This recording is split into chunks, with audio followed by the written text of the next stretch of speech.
Okay, now we're recording. All right. Things being ridiculous. I have 50 hours of recording. It's like, oh, you have a low disk space. Like, what the hell is this thing talking about? All good. Yeah.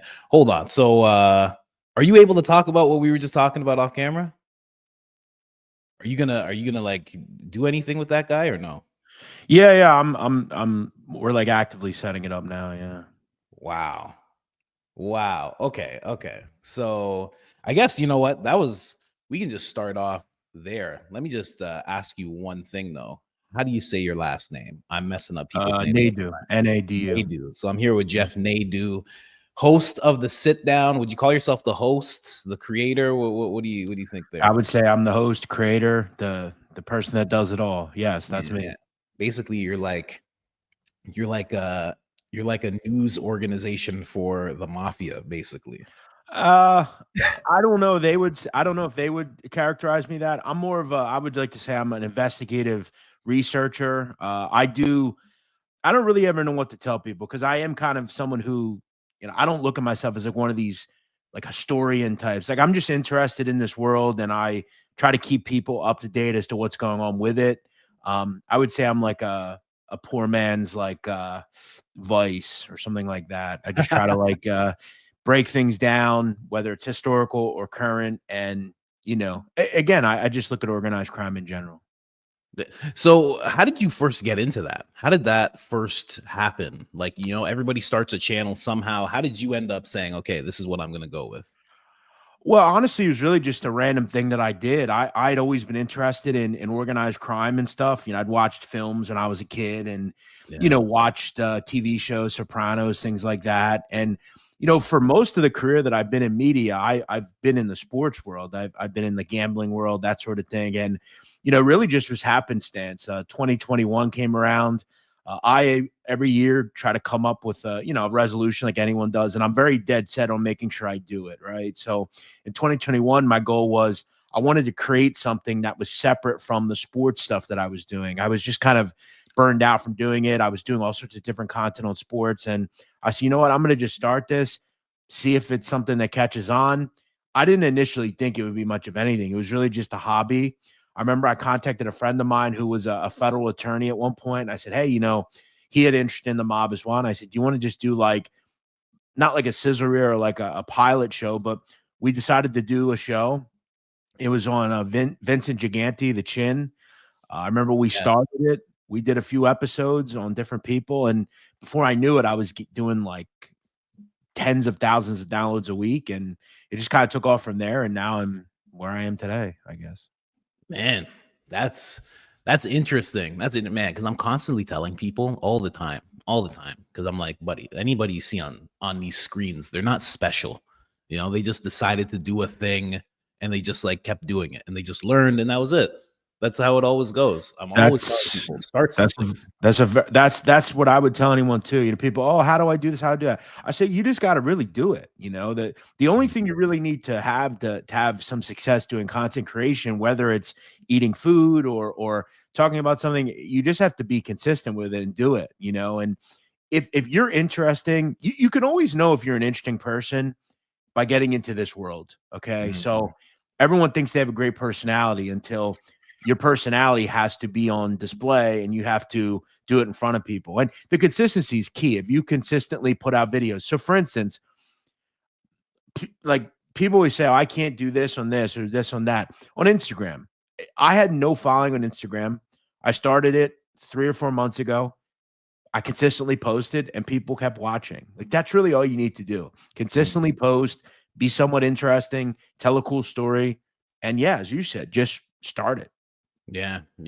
Like I always tell people, like I've told it on the show before, but I was doing Uber Eats, and I'm like, I'm not working in the film and television because of the whole pandemic thing, and I'm like, I'm doing Uber Eats every day for like 12 hours a day, 13s for 14 sometimes, and I'm like, I'm just gonna see what happens if I do this every day for a year. Like what's gonna happen if I just post a video every day for a year? I started posting like 2 or 3 videos every day for a year, and that was it. By the end of the year, I was at like 100,000 subscribers, and I was like, okay. I think I could take, at least me personally, I think I could take any person in America. Yep. and make them successful in some way on social media. Because whether you're a UPS driver or a cook or an Uber driver, whatever you do, everyone can take that and monetize what they do, right? So Exactly. day in the life of me. I'll tell you a really quick story. I have a friend of mine. She was a bartender at a place I go in the town I live in. And she came up to me one night. She's like, I never knew, like, I'd met her through going there. And she said, I never knew you had such a big following on TikTok and all that sort of thing. How'd you do it? And I said, well, I'm really just posting interesting stories and people caught on. She said, can you teach me? And I said, okay. I said, what do you want to do? She says, I want to do it with like bartending. I said, okay, here's an idea.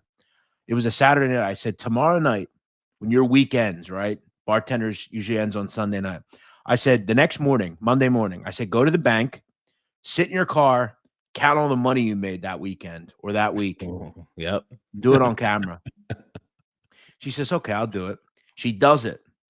I think she ended up getting like 900,000 views on that video. I could see that. Definitely. And she went from like 40 followers. I think she's up to like today. I think she's almost near like 20K.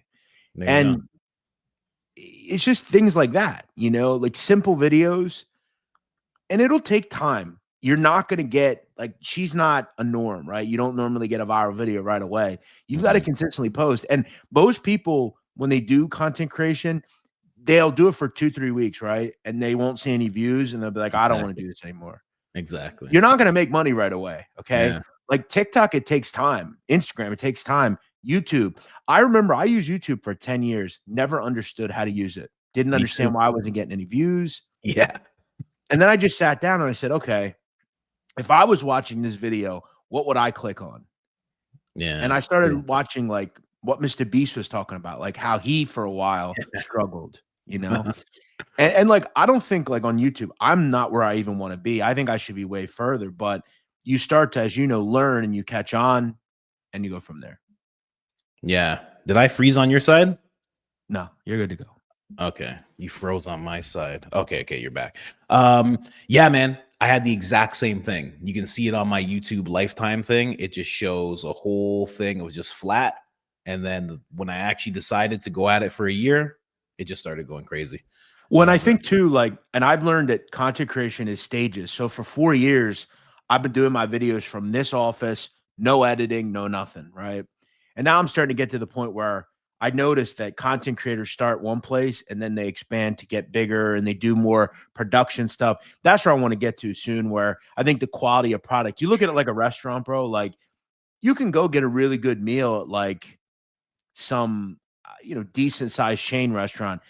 Go to Ocean Prime though, or Del Frisco's, and you're going to get a way better experience. So that's how I look at content creation, taking it up and making it look nicer and look more kind of uniform. So we'll see where it goes. But yeah, in a roundabout way, I just started it and it was something that caught on. Good, man. Good. That's a good lesson for people. Yeah, I did the same thing. Just follow Mr. Beast. He said, you make 100 videos. They're going to suck. No one's going to know who you are. And I'm like, okay. I'm like, so I just dialed in. I'm like, let's just make, and I'm like 1,500 videos later. And it's working out. It's working out good. Really good. So, anybody just start, man. That's all you got to do. I agree 100%. But for you, now that you're in this place, okay? So I wanted to know, first off, since we're talking about the Mafia, okay, and I already know the answer to this because I've been watching your videos for like a week now, because most people think it's like completely gone. Is the Mafia still active? Yes, very much so. There's difference though between being active and powerful. They are active. They are still around. The 5 families still exist. There's still families in Philadelphia and in Buffalo and in Boston and certain other places, obviously New York, but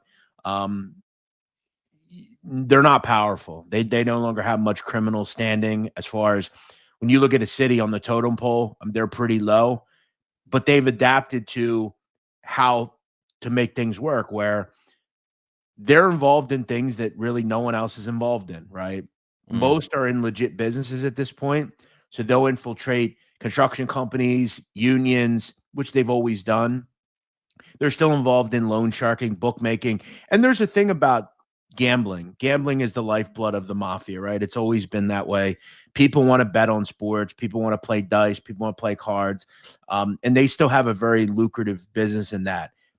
Legalized gambling has really hurt it, surely, but it doesn't completely eliminate it. When you bet with a bookmaker, an illegal bookmaker, someone who has personal pay-per-head accounts where they'll go to a company in Costa Rica, they'll give them a bank of, let's say, 500 accounts, and they'll run it on the back end. And there are agents. There's a guy at the top. People that want to bet that way, they get credit. You go to a casino, you got to bet with your money. You got to take $500 and you got to bet it.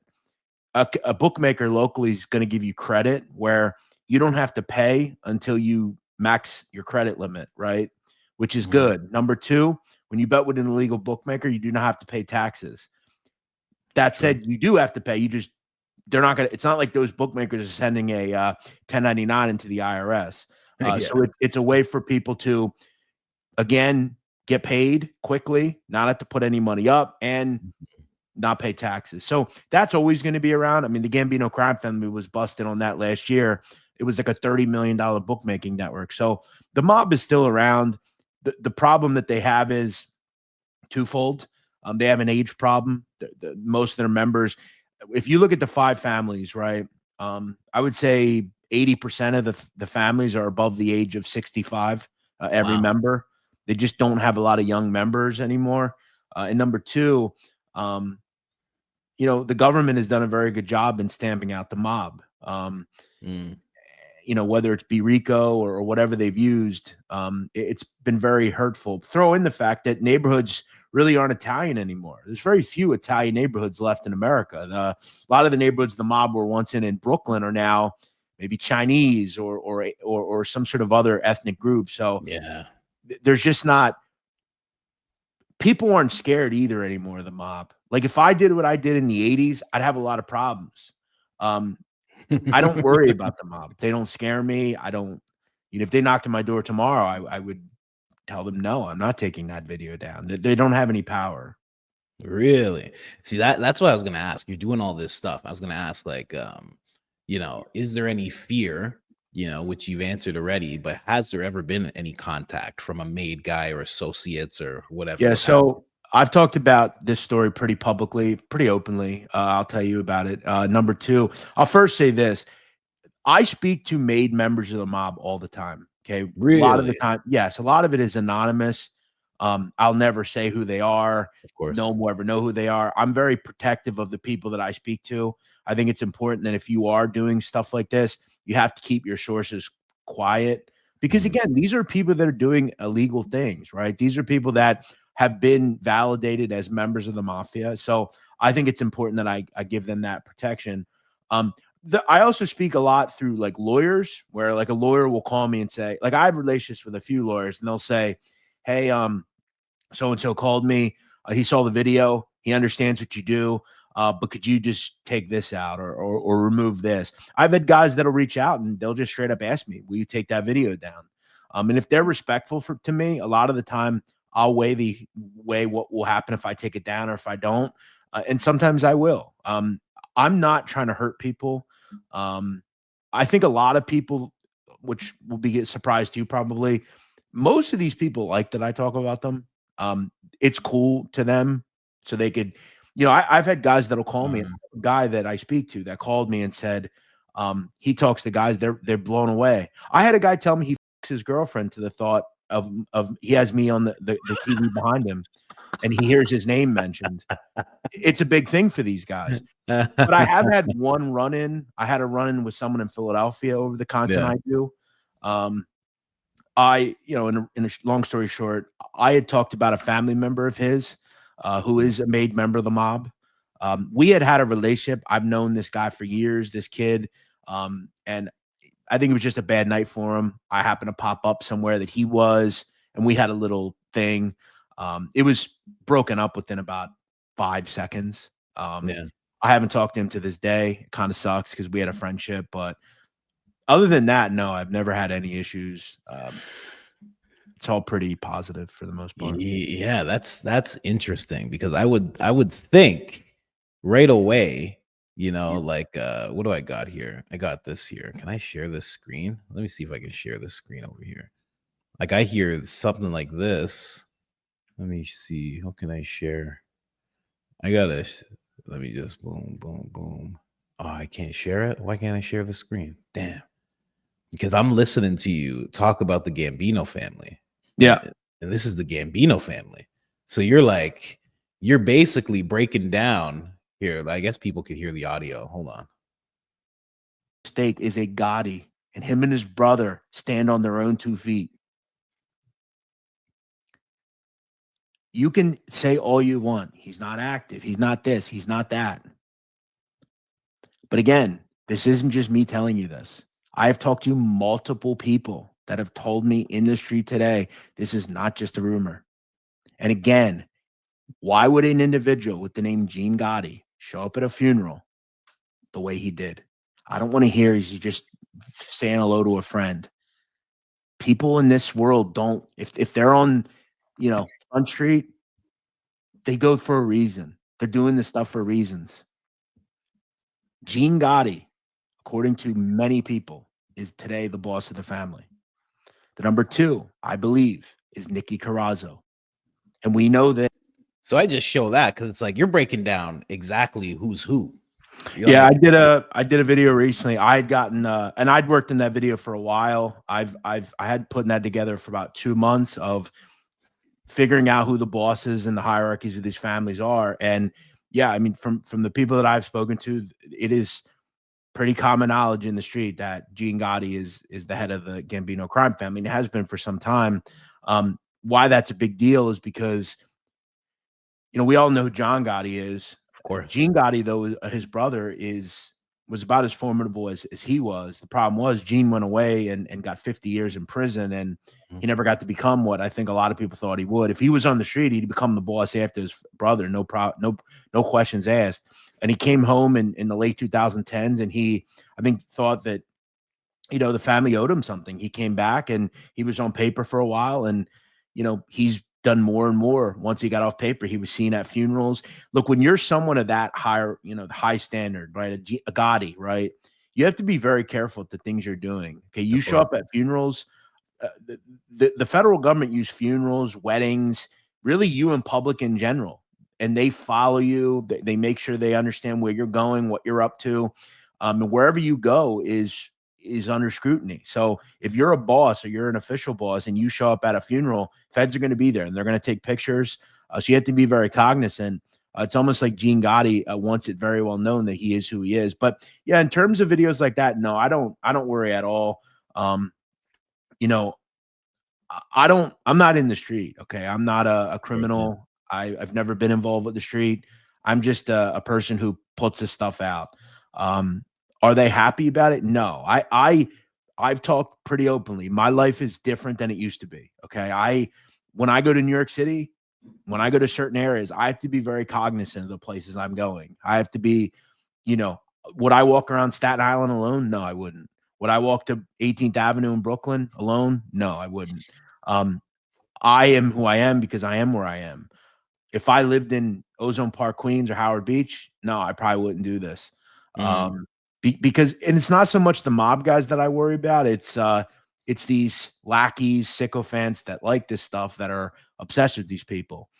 It would be for them something they could take and say, look, I did this to him, Yeah, making their bones, right? Yeah, so I'm a little more careful. People might think that's crazy, but it's just the truth. I mean, I go to a certain restaurant, maybe they spit in my food, like it's true.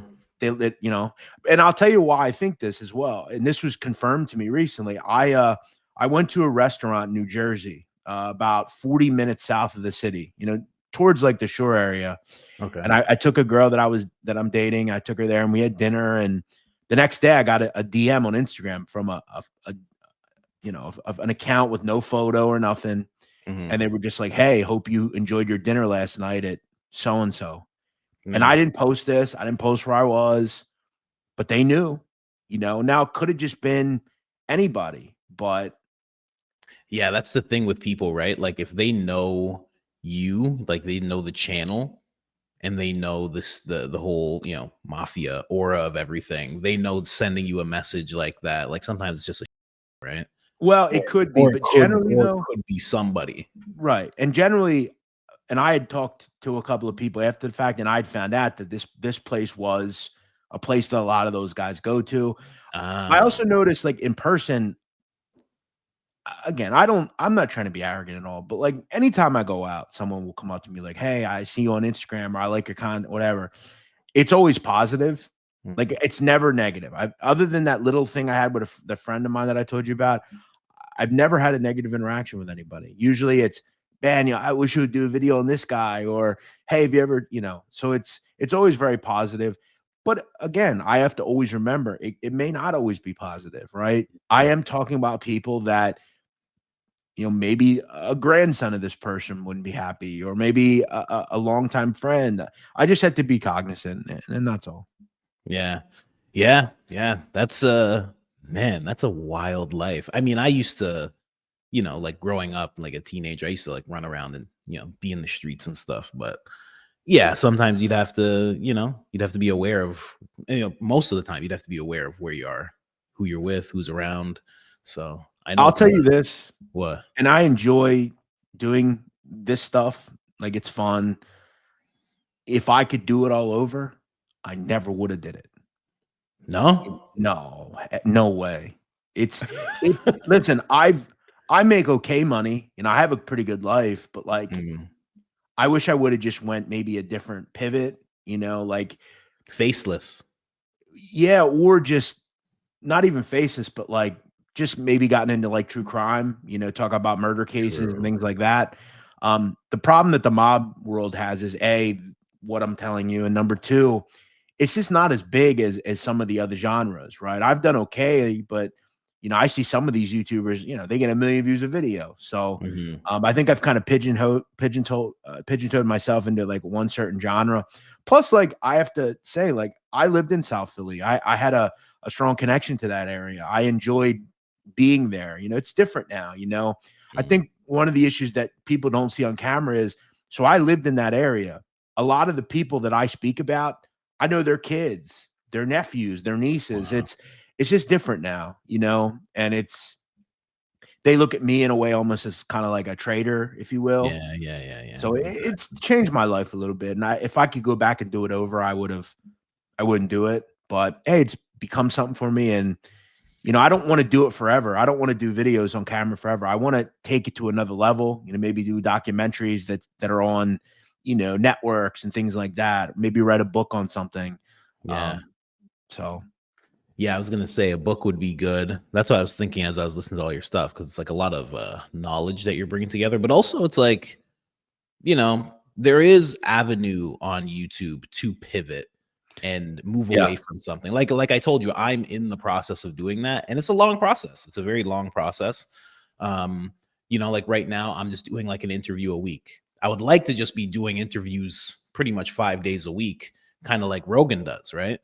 But you know, it takes time. Like the YouTube algorithm expects certain things, the audience expects certain things, so you have to provide that and then throw in something that's a little extra Well, that's one thing that as you're trying to evolve, you know? I've experimented with, actually, and I like, my favorite thing to talk about, to be quite honest with you, is like prison. I like speaking to people that have been to prison. People like that kind of stuff, and I actually like talking about like African American organized crime. So, like, True.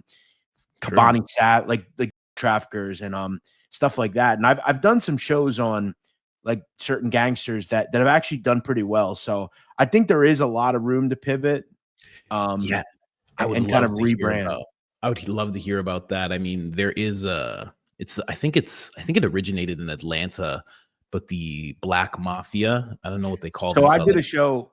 Okay, so there's several different Black Mafia. So BMF, I think what you're talking Yes. about. Yeah, Black Mafia found that's Big Meech, right? Mhm. They were more drug dealers, but there was actually a Black Mafia, as far as like very similar to the Mafia, and it actually originated in Philadelphia. And That makes sense. I've done several shows on the Black Mafia, and this was back in the 70s, 60s into the 70s.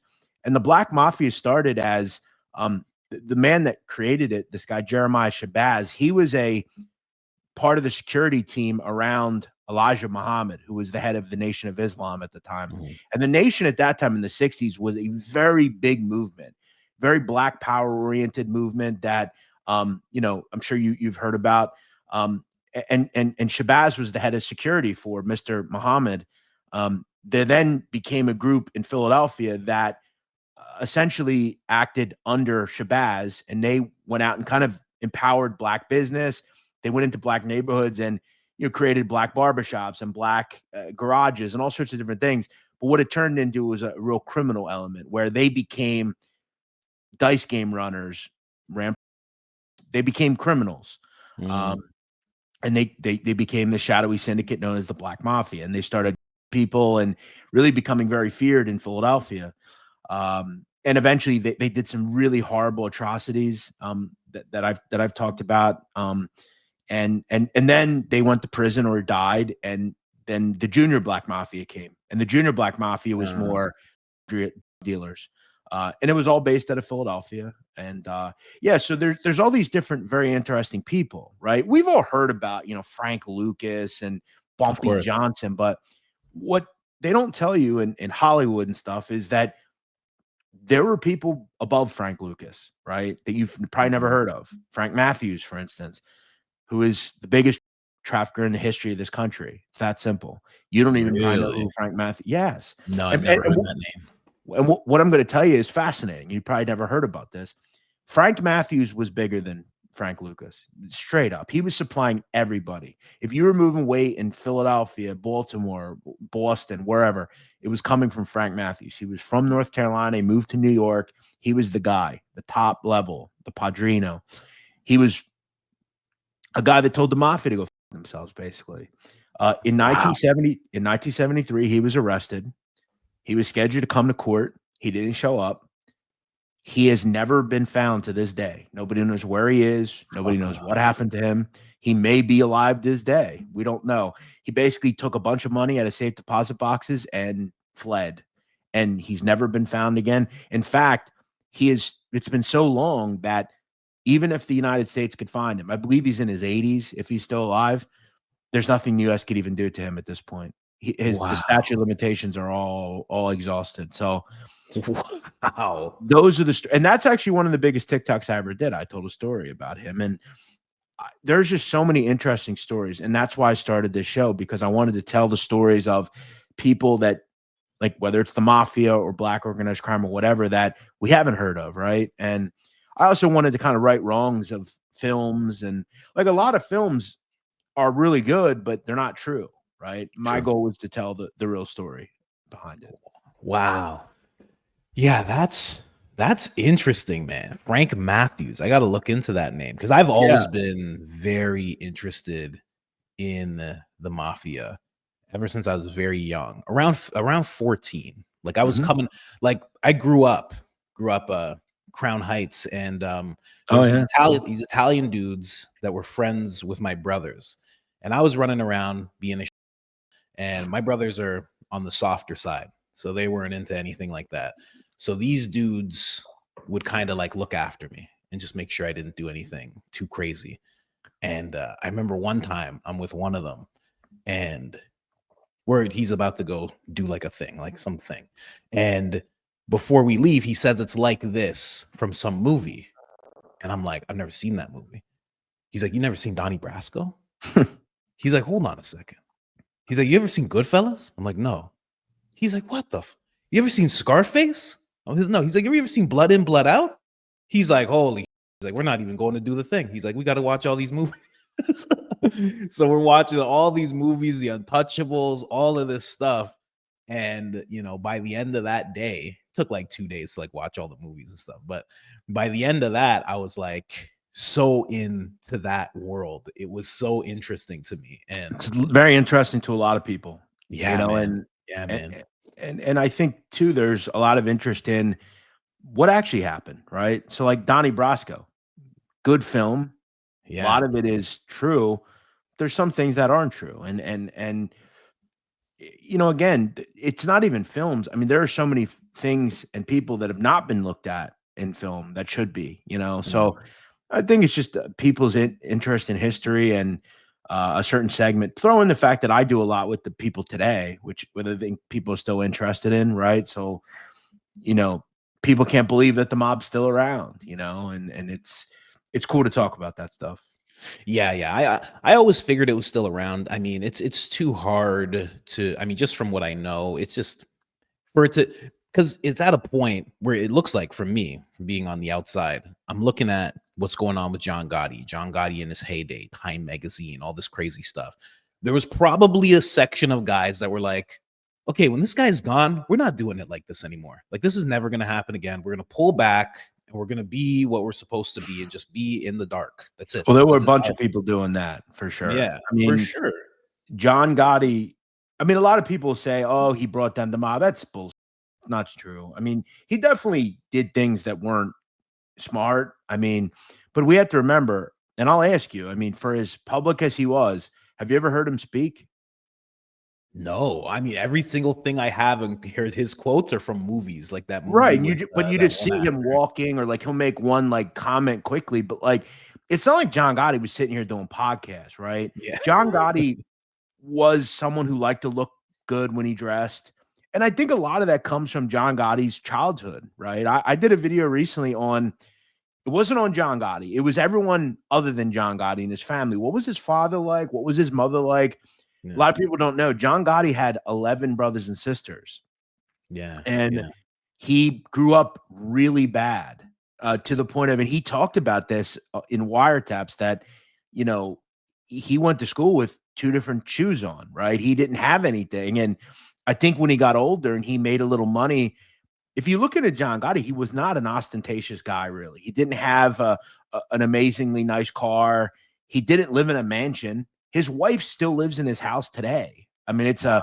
it's a house in Howard Beach, Queens. It's pretty nondescript. John Gotti didn't have a home in some tropical island. He didn't really live like that. He had a driver that drove him places. But I think the one thing John really liked is he liked looking nice. And he would send Joe Watts, who was his guy, and he would send him to a tailor, and he'd say, I need some ties. So Joe would pick the ties, and he would tell Joe, make sure when you get the tie, you get, so if there, let's say there are 5 ties of the same kind, get Yeah. my tie and buy all the other ones so no one else has that tie. That's the kind of guy John Gotti was. So, and I think he was just he was a good looking guy, had the slick back hair. He kind of exuded that. He was comfortable in front of the camera, which is way different from the other people at that time. They were all these kind of musty older guys who wore like cardigan sweaters, and Yeah. they looked harmless. But he didn't bring the mob down. The mob was brought down because the government finally decided, we're going to use this old law that we created 15 years before that we never used, and we're going to. If you look into RICO, it's highly illegal. There's no way that it should be out there as a law. It's incredibly illegal as far as, Really? yeah. I mean, you have to think about it. Essentially, what you're saying is, let's say me, you, and 2 other people, right? We're engaged in stuff, right? Yeah. And maybe we do some stuff, we get away with it, and eventually I decide I don't want to do it anymore. But I've been at one point characterized as one of the people involved. Let's say you and the 3 other people, you still go out and continue to do stuff. You run scams and things of that nature. What essentially the government can do is say, we've established that this person is the leader. Now, there's no necessary like info to back that up, but they just say that's the leader. And anything that the people do that are under him, we can push up to him, right? And that's what they did to the mob, right? They would say, we have 10 murders. And all these were committed by members or associates of the Bonanno family. The guy that runs the Bonanno family, while he's completely insulated and away from it, he's the guy at the top. So we can prosecute him and everyone above those people that did it. And what you find is, and what you have is very sad stories of people who may have at one point been in the mafia or been characterized as mobsters, where someone is, and I'll tell you a story. There's a guy that no one really has ever heard of. His name is Frank Locascio. He was John Gotti's number 3, allegedly. He was the 3rd, the consigliere of the family. It was John Gotti, Sammy Gravano, and Frank Locascio. And when John was arrested for the final time and convicted, a lot of the the way he was convicted was through something called the Ravenite tapes. They were in an apartment above the Ravenite Social Club, and they installed a camera and recording device, and they caught all of John's conversations. They had found out that he would go up there and have meetings about who needs to go and who needs to do this, who needs to do that. And at one point, Lacasio's up there with John, and John's just railing on this guy, Louis DeBono. He's talking about this, talking about that. And he said, the reason he's going to be, or he has been, is because he didn't come when I called him to come. Basically, he was called to a meeting. He didn't come, so John had him. And Lacasio says nothing. You don't hear him say anything. He's then arrested with John Gotti in December of 1990. And he was charged with conspiracy to commit because on tape, he was there, but he didn't say anything to John like, hey, you shouldn't kill him or he shouldn't be. And they convicted him and he died in prison doing life. And at his trial, at his sentencing, he said that the only thing I'm guilty of is being a friend to John Gotti. Yeah. And the government asserted that him being the consigliere, he was conspiring alongside John. He didn't say anything. He probably didn't even know who Louis DeBono was. But because he didn't speak up or do anything about it, he was complicit as well. So it's it's a law that's very like questionable. Shifty. It's shifty. Yeah, because they can't get them, right? They got to do something, and as long as it's, I mean, law in general, as long as they all agree on it on their side, it's like we can go and do it. I would strongly advise anybody that watches this, if you're engaging in criminal behavior at the federal level, I would highly advise to get out of it, because what the government's going to do is, it really has nothing to do with what you're actually doing. They don't even need you to have anything illegal. So let's say you're selling narcotics, right? Yeah. The government doesn't need to find you with narcotics. They can come into your house and not find a dime bag. All they need is their favorite word, conspiracy, right? So what they'll do is they'll listen to your phone calls and they'll say, well, Colin was on the phone talking about his girlfriend. And they'll say that's code. They'll claim that it's code. So they'll follow you. And if you're doing bad things, like they'll put it all together and it's all involved. But like they don't need anything. They don't need dope on the table per se. They need just a conspired effort to do something illegal. And they can give you a decade for conspiracy. And what they're going to do when they take you in, they're going to say, okay, Colin, you're not going to beat us. Okay. You know that. Because when the feds come, they have the case already built. They're going to say, you are, and you know that. Here are your options. Flip and become a rat. Well, actually, you have three options. Flip and become a rat, go to prison, or take a deal. And if you go to prison, we're going to give you football numbers. So that's probably not what you want either, right? Yeah. So what you're going to have to do is either flip or take a deal. And they're going to throw to you and they're going to say, look, we can give you 20 years here probably if you take this trial. Take 8. You'll be out in 7. Take 8. And that's why they're so successful, because they pretty much every person that they bring in, the government is not like the state. The state kind of arrests you on very little, right? As long as they have probable cause, they can pull you over and arrest you. They have to put the case together. And that's why a lot of state cases fall apart, because cops aren't really good at investigating a lot of the time. They're not. They use people's words that aren't true, whatever. But the feds, when they come, the case has already been built. They've done all the legwork. They've been looking at you for a year. You're screwed either way. And that's why they're so successful, because they make it impossible to win. So unless you're truly innocent, I'll even tell you this, even if you're innocent, sometimes you could be better off just pleading, because you take it to trial and you lose, they're going to set a real example for you. It's crazy. It's crazy that they can do that. I have a guy interviewed. Okay. He did in all about 15 years in prison, and he sold when he was younger. He willingly admits that he did about 10 years for it. He came home about 3 years ago, tried to create a better life for himself. Was getting into the house flipping business, that sort of thing. He told me a story that one night there was a UFC event in the Baltimore area, and he called a friend of his and they said set to go to it. He calls his friend one day and says, hey, you bring in those 2 white girls that we were hanging out with. They do it. He then is arrested. and the feds claim that the white girl thing was Code. Yeah, code. Yeah. and they go to him and say, "You've already been to prison for something before." And he basically admitted to me, like, I took a deal because if I went to trial, I probably couldn't prove that I was doing anything else. He did a year and a half in jail for that comment. That's wild. When it That's comes to organized crime and all that kind of stuff, they really screw people. And look, yeah. I'm not going to tell you these people, like most of the people I talk about are guilty, but in this country, like we're afforded like guilty or innocent. And Yeah. it's not illegal to be in the mob. It's not illegal to be in a motorcycle club. It's not illegal, you know?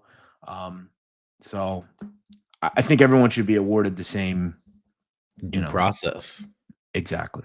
Yeah. True. Yeah, that's wild. That's wild to think of. I've known guys that have gone and completely guilty. They know they're guilty. Like it's never crazy, but I've known guys that have gone away for a long time. And the reason that it's like so sad to hear is because those guys, when I was growing up, would always tell me the prison stories. They would always, you'd be sitting there and you'd be smoking a joint. And they would just tell you story after story. And it was a way of, getting through it into your head because you're young, you don't want to be in this place, And it's also a way, Colin, to help yourself too. The police system and the federal system. So there's a guy, he was released about a month or two ago from federal prison, this guy Vito Guzzo. He was very dangerous guy in Queens, Colombo crime family guy. He pleaded guilty. So he willingly admitted in a court of law, I killed that guy, that guy, that guy, that guy, and that guy. He admitted it, pled guilty, got 38 years, didn't get life. He's now out in the street. So pleading can be helpful as well. Well, yeah, of course. I mean, if you're committing in aid of racketeering, you can go to them and say, look, yeah, I did these. Give me a plea. And the government's cool with taking you off the street for 38 years. They're good with that. Yeah, if you're young enough, you'll get out.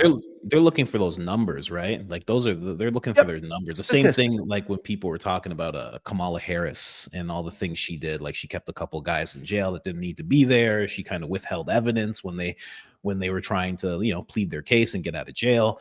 And it's because they don't want those numbers to get messed up, those metrics that they have to get messed up. The best metric that the feds have, their favorite metric, is the conviction rate. Yes. Now, exactly. Again, what they don't tell you is they're not really convicting anyone. I want to say that I think it's around 96%, right? Of the 96%, pretty much all of them are pleas, right? And a plea counts as a conviction. Of course. Right? So that's why they use this tactic that you're breaking down as like a way of like funneling them towards the plea, which is a conviction. And think of one of the most famous people to beat them multiple times, John Gotti. John Gotti beat the feds multiple times, okay? And look how upset they got, right? There is no bigger public enemy in this country pre-terrorism than John Gotti. He was the public enemy number one. They would do anything to get John Gotti. And we look at the results of it and who they did business with. And I interviewed John Gleason, the man that prosecuted John Gotti, the lead AUSA. He became a federal judge. Yeah, I've interviewed him. He wrote a book called The Gotti Wars where he talks about it. And I said to him, I asked him, I said, why would you give Sammy Gravano a deal? Sammy Gravano, 19 people. Yep. But the government was willing to forgive that as long as he told on John Gotti, a guy that they hated more than him. And I asked him, why did you do that deal? And he said, well, we looked at the cumulative amount of people that Sammy could put away and we felt it was worth it. Now, remember, Sammy then got 5 years for 19 murders. Yep. He then got out and went and became a dealer in Arizona. So I heard that. That's true, huh? That's what the word is for you. Yeah, that's absolutely true. And what's amazing is the Gambino crime family tried to kill Sammy Gravano. After he flipped, they had a hit team that went out there to try to kill him. And in prison in 1998, John Gotti's talking to his brother on camera. You can see them, they're talking, and it's being recorded. And John states to Peter Gotti, there's that check that still needs to be cashed in terms of a debt that needs to still be paid, and it's Gravano. And that was to signify you need to go out and get this done, make it happen. So for the next year, 2 individuals went to Arizona and they talked. One of them ended up cooperating, and he talked about, Really? yeah, this guy Fat Sal, his name, Mangiavellano, and he talked about how they had all these different ideas. They were going to come with a sniper rifle. They had all these different ideas, and they never did it, obviously. And Sammy then got involved with selling ecstasy, and he ended up doing 20 years, and he was released about 7 years ago. And now he's on YouTube talking about it. Wow. So that's how it happened. So he did 5. You said 5, Yep. right? Yeah, they were all arrested in 1990. John, him, Frank Locascio, and this guy Tommy Gambino. Tommy Gambino, the charges were dropped. The other 3 went. Sammy flipped. Frank did not flip. John didn't flip, obviously. They both got life. Sammy got 5 years. He was released in approximately the mid-90s. Came out, did a bunch of interviews, wrote a book called Underboss. Yeah. He then created some businesses out. He created this pool business. He built pools in the Phoenix area, became a pretty rich guy. And his kids, he had 2 kids, a son and a daughter. The son, Gerard, he started palling around with this kid, and they started selling ecstasy. And Sammy essentially said, look, I'm going to try to protect you if this is really what you want to do. Sammy put a little investment into it. They started being big X dealers, and then they got arrested. The guy that Gerard Gravano, the son, met, he ended up flipping. Michael, what was his name? Michael started with a P. He flipped, gave them all up. Sammy then took the rap for it and got 20 years. Crazy. That's crazy. That's not a good investment to make. Well, no, and the government was very, I mean, the government has had egg on their face a lot. They've done deals with a lot of scummy things. I mean, you look at the government right now, there's approximately, I want to say about 20,000 federal informants currently in the United States. Wow. And remember, to become an informant, most of the time you have to do something illegal. Okay. So you're dealing with very bad and scummy people, right? So, and to become an informant, like you're dealing with some of the lowest of the low. There's no check on who these people are. We just take their word for it. And I think that's the big thing about crime that I've never understood, like why people get involved with it, because today it is so difficult to be a criminal, right? Yeah. I mean, you've got to be very smart. Like really smart. I couldn't imagine. Like when I was growing up, it was flip phones didn't come until I was like late into high school. I dropped out of high school, but like I would have been like, graduating high school, flip phones were around. But even before that, like if in the like the pager world, that sort of thing. Like The Wire kind of talked about that. In season 1 of The Wire, they clone a pager, right? This is when they were still using payphones. So the biggest detriment to organized crime was, telephones. And that's why that scene in the Goodfellas is very good, right? Where early on Henry talks about that Paulie didn't talk to anybody, and he would only like meet with people in person, right?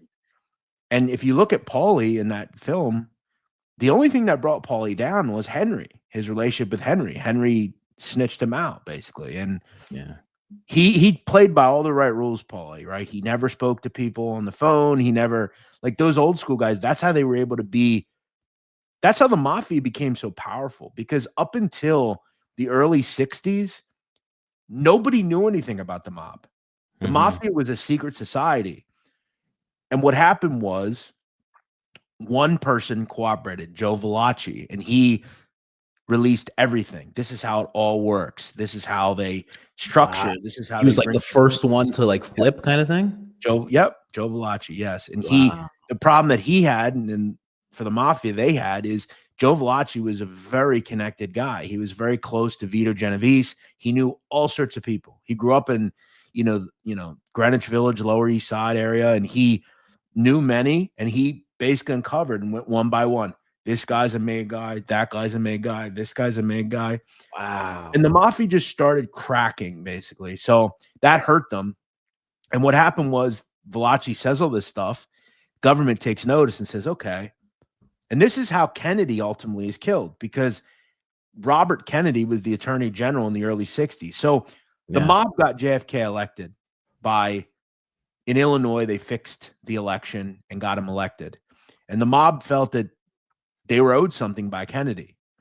What happens is Kennedy elects his brother to become the attorney general, and he hated the mafia. Of So he course. started looking into them. He started bringing them to Senate commission cases and things, really started hitting them hard. And the mafia said, well, what the is going on here? We Yeah. got you elected. Now you're screwing us.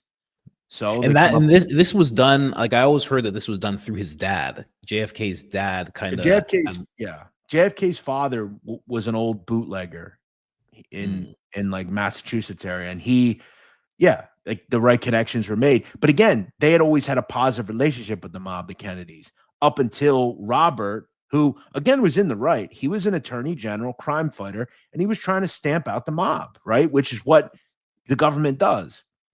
And they said, well, you owe us. We got you elected, John Kennedy. And we yeah. know a lot of stuff about you, John Kennedy, because you are screwing people that aren't your wife. You're getting involved with Marilyn Monroe. You're doing a lot of you shouldn't be doing. And they come to an agreement and say, well, we're not going to kill Kennedy. We're not going to kill Robert Kennedy. We'll just kill John Kennedy. And if we can cut the tail off of the dog, that's that. Which is Wow. what they did. And if you look into, and this is all pretty common knowledge, if you look into Lee Harvey Oswald, a lot of connections to Carlos Marcello, who is probably the most powerful boss in the history of the mafia out of New Orleans. Carlos Moncello is his name? Marcello, Marcello. There's a long documented history between him and Robert Kennedy. Robert Kennedy would do stuff to like screw with him. Like at one point, he basically kidnapped Marcello and just dropped him off in Guatemala and just left him there. He would do like that. That's the kind of Robert Kennedy. Robert Kennedy did that. Yeah. Wow. So they And really Marcello were hated wild boys, huh? Wow. Marcello hated Kennedy, Robert Kennedy. So Yeah. in tandem with Santa Trafficante, who was the boss of Tampa, they were very powerful guys in the South. They had various connections to the five families. They hatch a plot to kill Kennedy. Now, a lot of people believe the CIA was involved too, which is possible. But if you look at Lee Harvey Oswald, there are a ton of connections, almost two connection to Carlos Marcello. Carlos Marcello, there are just various connections there. Jack Ruby had a lot of connections to the mafia. And when Kennedy's killed, the day he's killed, in what was it, 1961, I think, Carlos Marcello talks about he almost knew about it. He's like, well, we're going to get him in Dallas. So it's all right. So he knew about it. So he knew about. So Oswald and Jack Ruby both have a bunch of connections to the mafia. Like what kind of connections? Yeah, so like just Lee talking? Harvey Oswald's stepfather, essentially. I think he was basically his uncle, but he was also kind of a quasi stepfather. He was a bookmaker for the New Orleans mafia. Lee Harvey Oswald's mother was dating a New Orleans mobster. There were just way too many connections. And to be honest, if you look into the assassination of Martin Luther King as well, James Earl Ray had a lot of connections to the New Orleans mafia as well. There's about a 2-month period around a year before King is killed where James Earl Ray is in New Orleans. And if you look into Marcello, he was a fervent racist and he hated blacks, and Jews for that matter. So that's a little bit more kind of muted as far as the connection there, but Yeah. Kennedy for sure. And I also will tell you, I don't believe that like Lee Harvey Oswald. I believe there were other shooters for sure. Like, Yeah. You know what? I was just talking about that in a video I made because you're just we were talking. I was talking about how many people. I was likening JFK to Trump with like how many people JFK ticked off, like the whole Kennedy's files thing, like who did it? Because people were like Israel, this, that. I'm like, well, this guy pissed off the mob. He also pissed off the CIA. He also pissed off the FBI. Like, there's so many people that it's like. and What I would think would happen is that the CIA, and if Mossad's involved, they would have intelligence in terms of where he's going to be, what he's going to do, everything, the patch of grass he's going to be in front of. They would have all that. And then the mob would have the shooters. And then they'd have one guy who's in front patsy, whatever you want to call it. And then they'd have another guy who just gets away.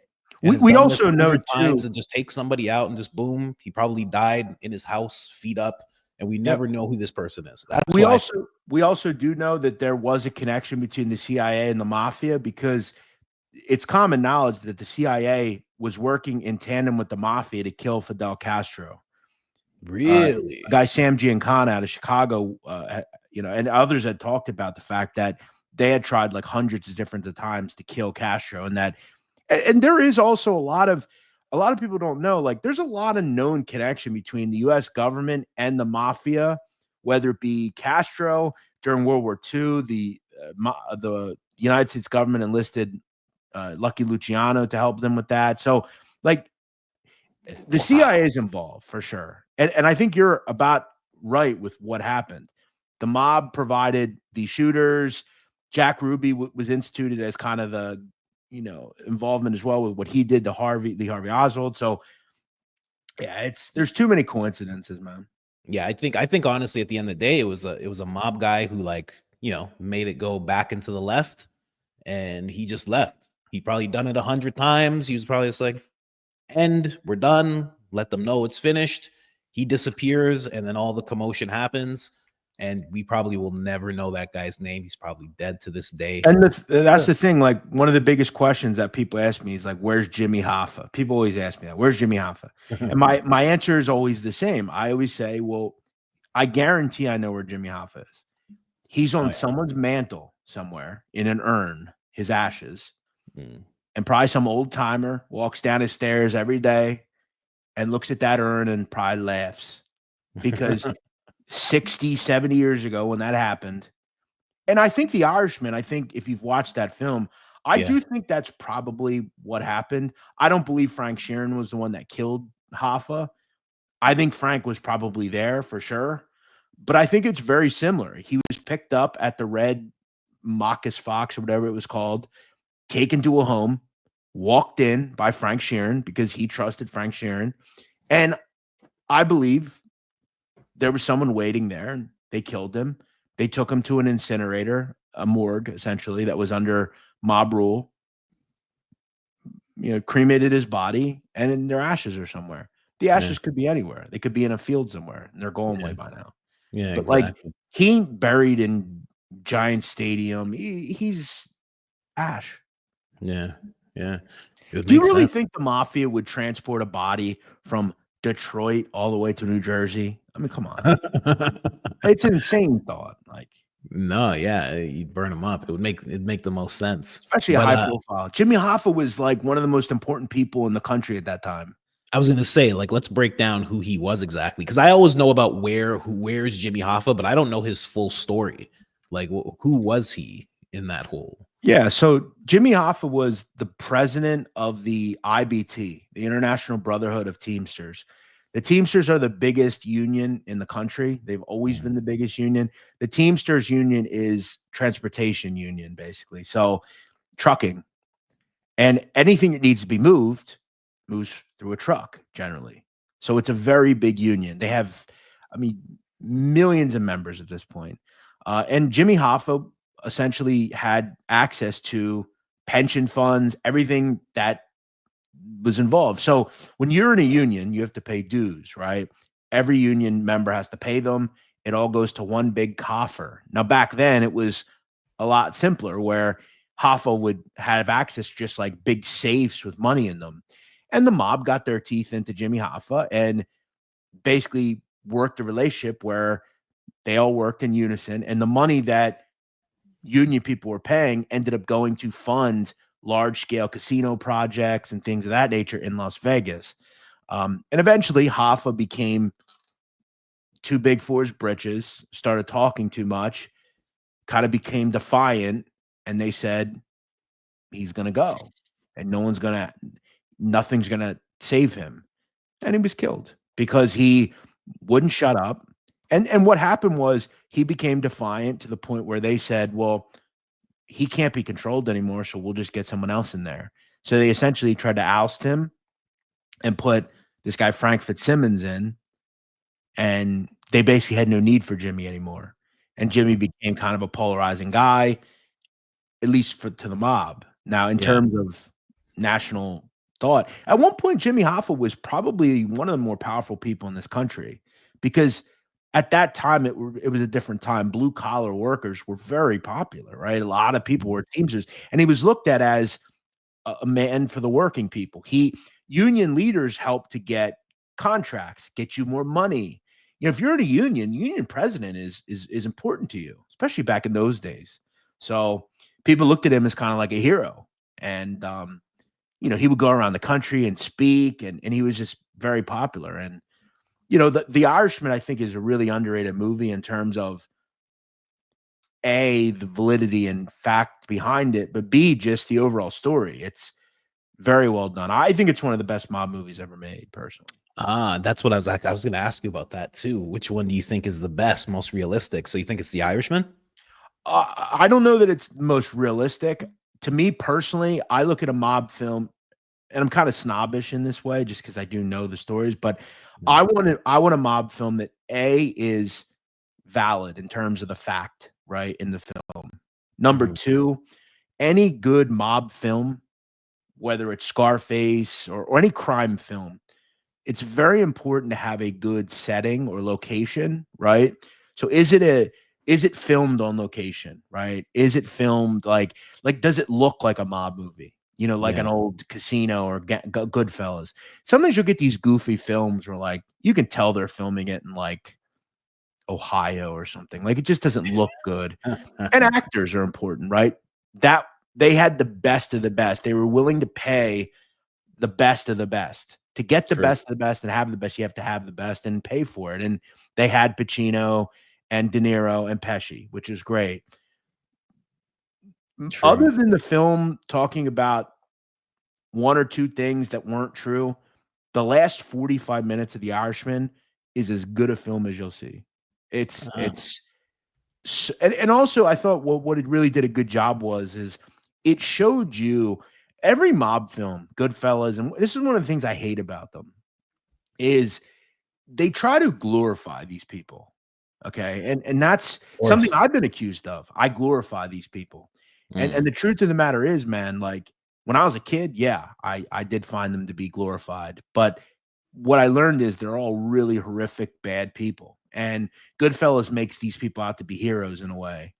The media tried to do it with John Gotti. The Irishman made it clear in the last 45 minutes, this is what happens to these people in the end. And this is generally what happens. They either are killed or number two, they die alone with nothing. And Frank Sheeran, if you notice by the end, you were horrified at the thought of death because he is exactly what happens to people that do what they do. They really make everyone in their life hate them. And that's what happened. His kids hated him. He had nothing. He died alone. And he had to go to a coffin company and buy his own coffin. And he had to sit there. And the last scene is very good because he doesn't even know it's Christmas. He doesn't have any sense of time. He's completely forgotten everything. Yeah. And the best part of the film is when that nurse, she's like a young nurse, she comes in and he's looking at a picture of Jimmy Hoffa, who at one point was the most powerful person in the country. And she goes, "Who's that?" He goes, "You don't know who that is? That's Jimmy Hoffa." She goes, "I don't know who he even is." You didn't know who he was. Yeah.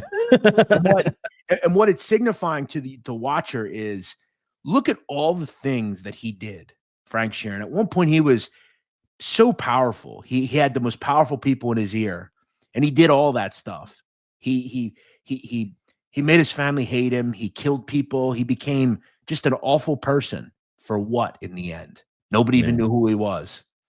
And that's kind of in a way why I started my show, because in turn, the Mafia today is a shadowy group that nobody knows who they are anymore. And I think it's kind of wild how they went from being one level to where they are today, you know? And yeah, you basically demean everybody in your life for what? To not even be known and to die alone.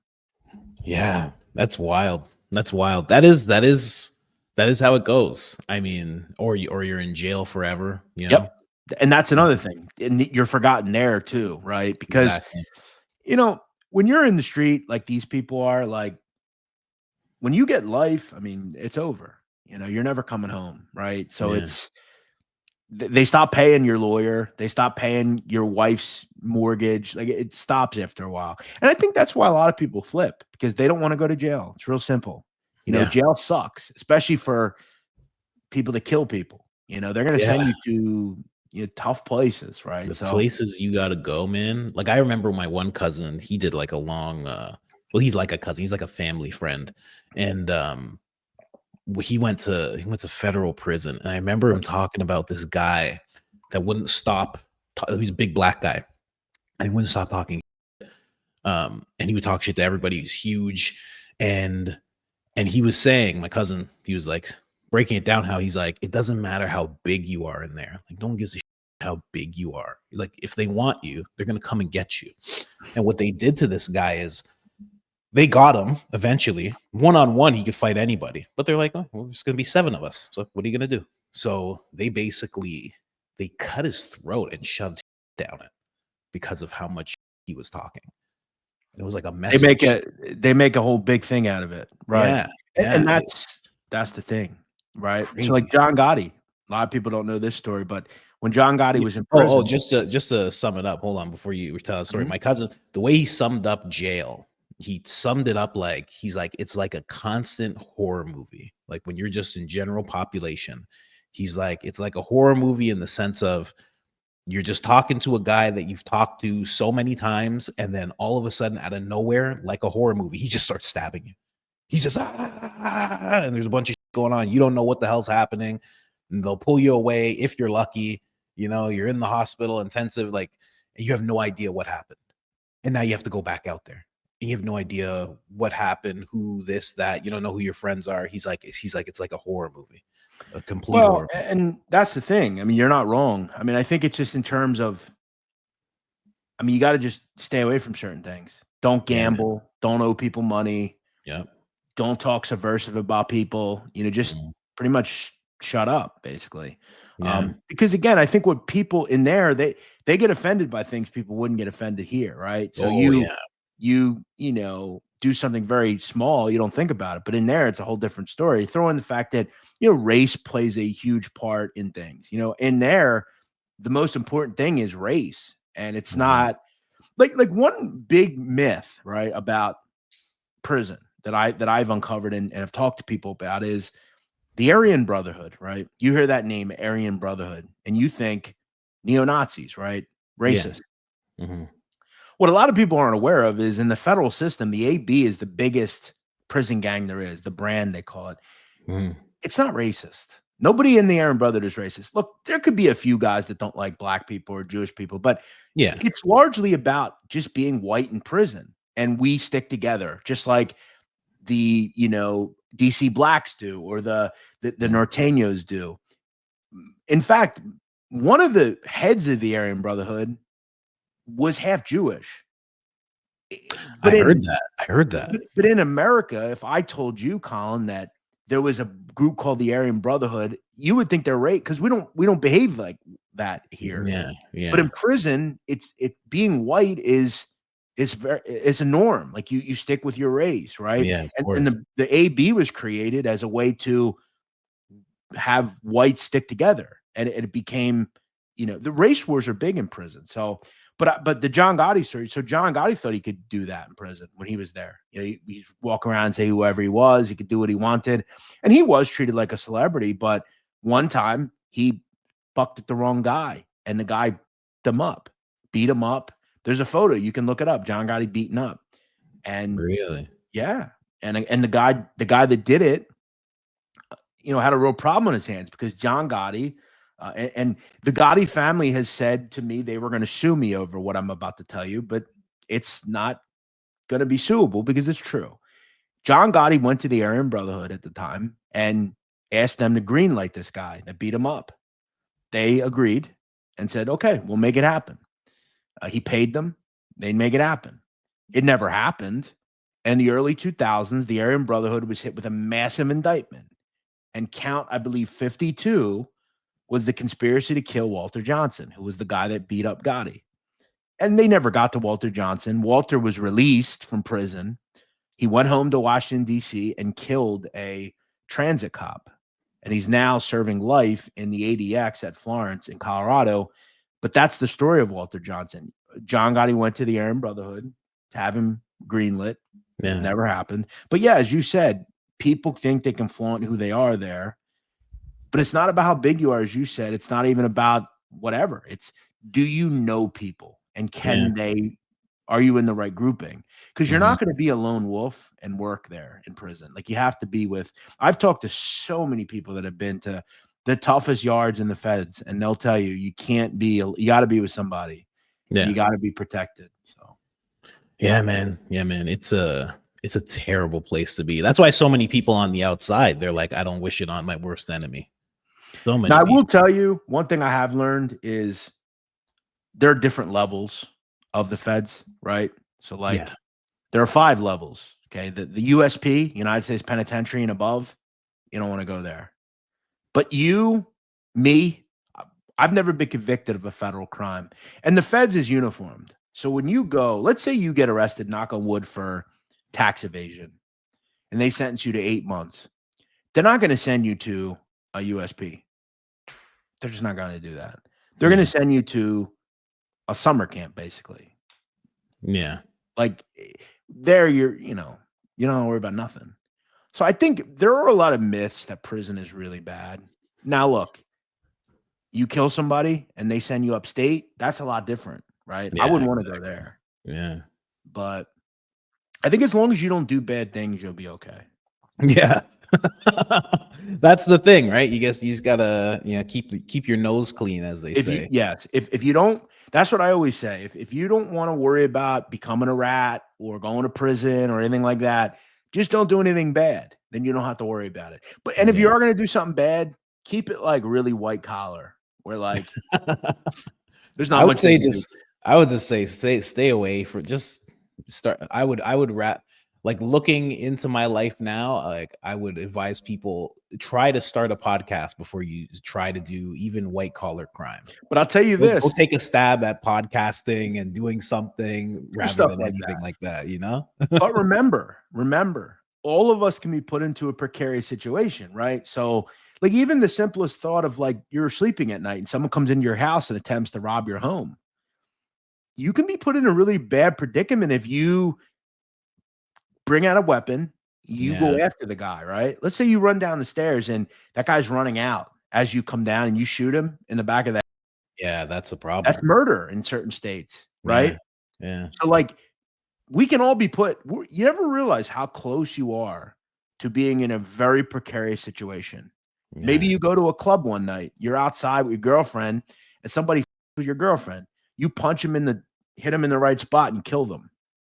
Yeah, then he bangs his head on the ground. That's what usually happens to guys. It's like, you hit him, of dumb people hits the concrete, and that's it.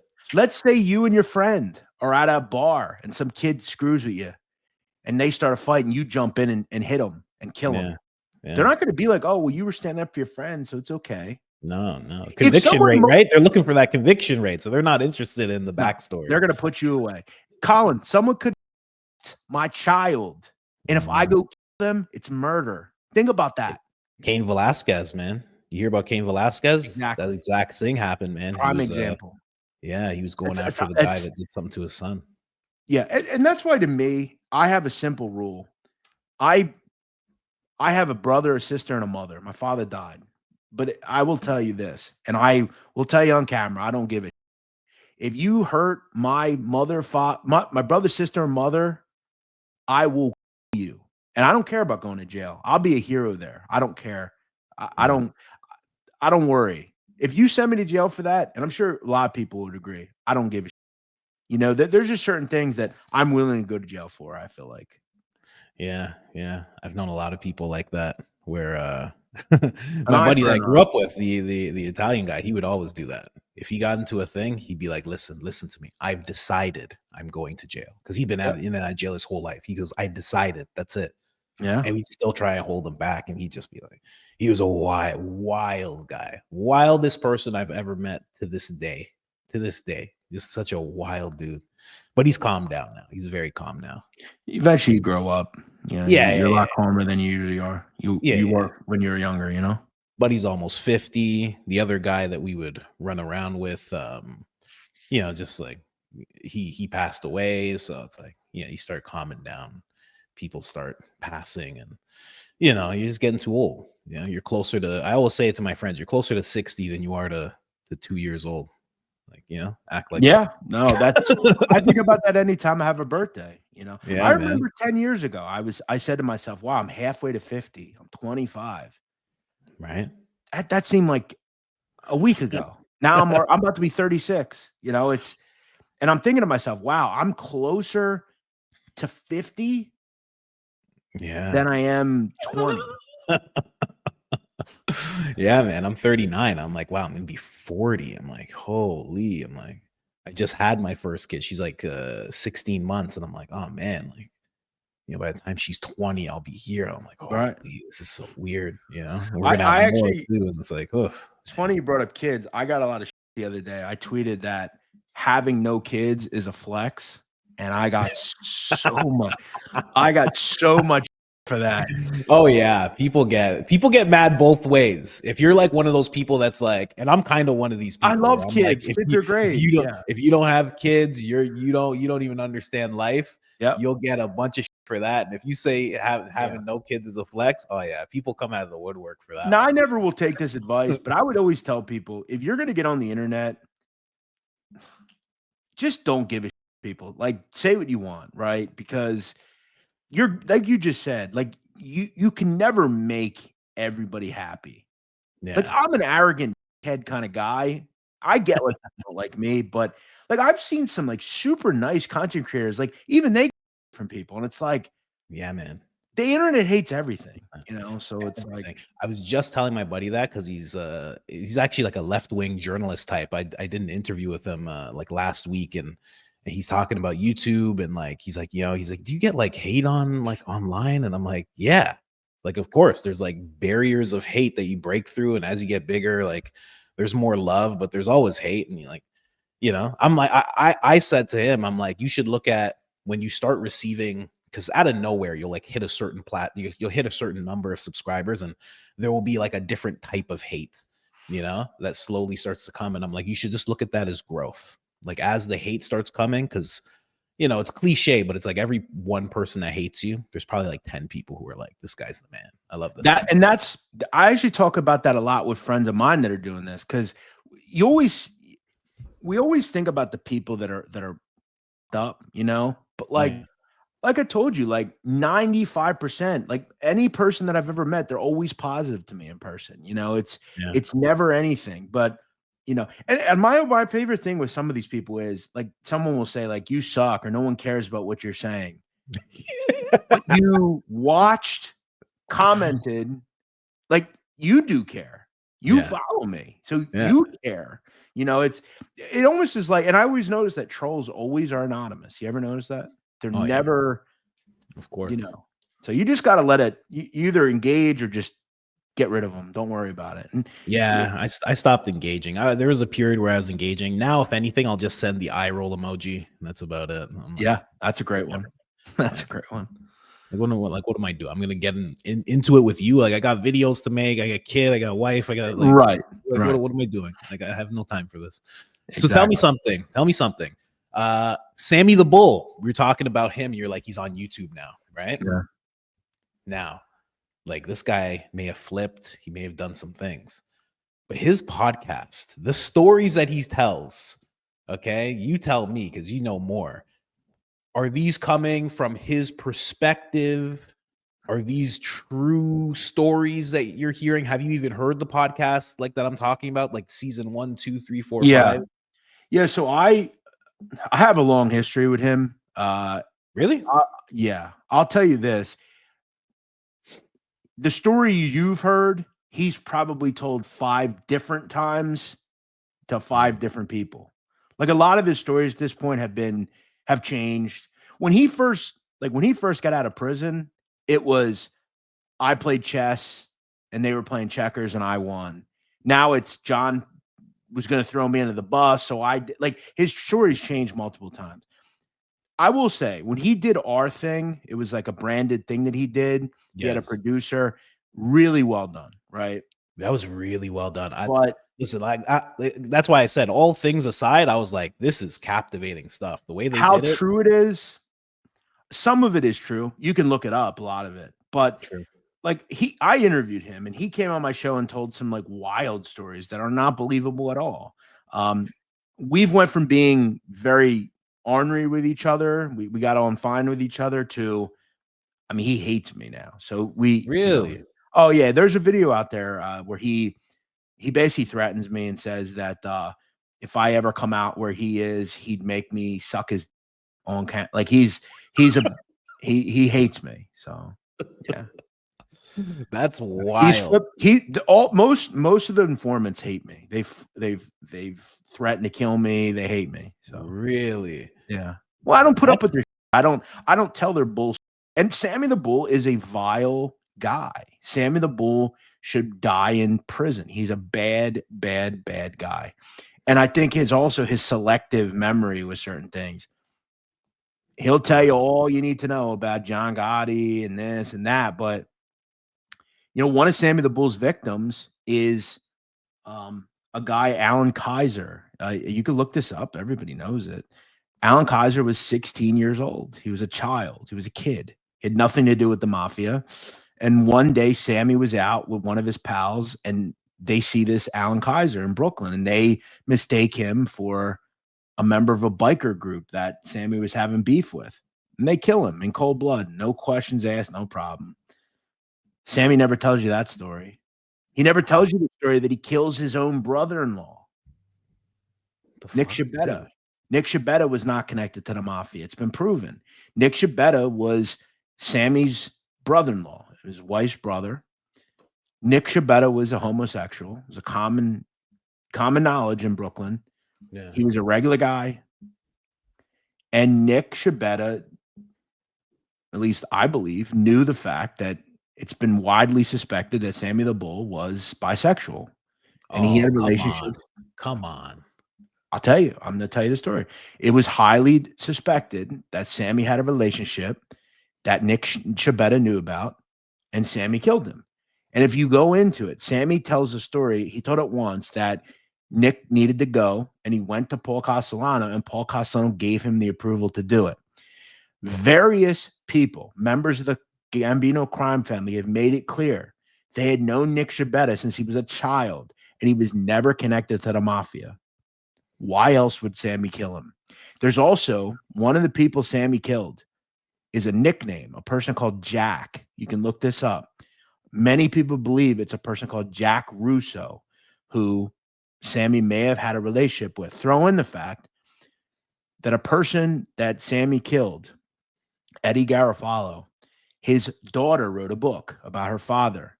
And she states in the book, it was, quote, common knowledge that Sammy the Bull Gravano was bisexual in Brooklyn at the time. Come on. Why are you going to ruin that for me? It's such a good podcast. Listen, it's a beautiful podcast. Well, he doesn't tell you any of this. Oh my gosh. Of course not. I don't want to. Come on. No, none of us want to hear that in one of these episodes. He's also just a vile, terrible guy. Like he still thinks he's in the mob. Like he's a scumbag. Yeah. Well, I mean that. Yeah.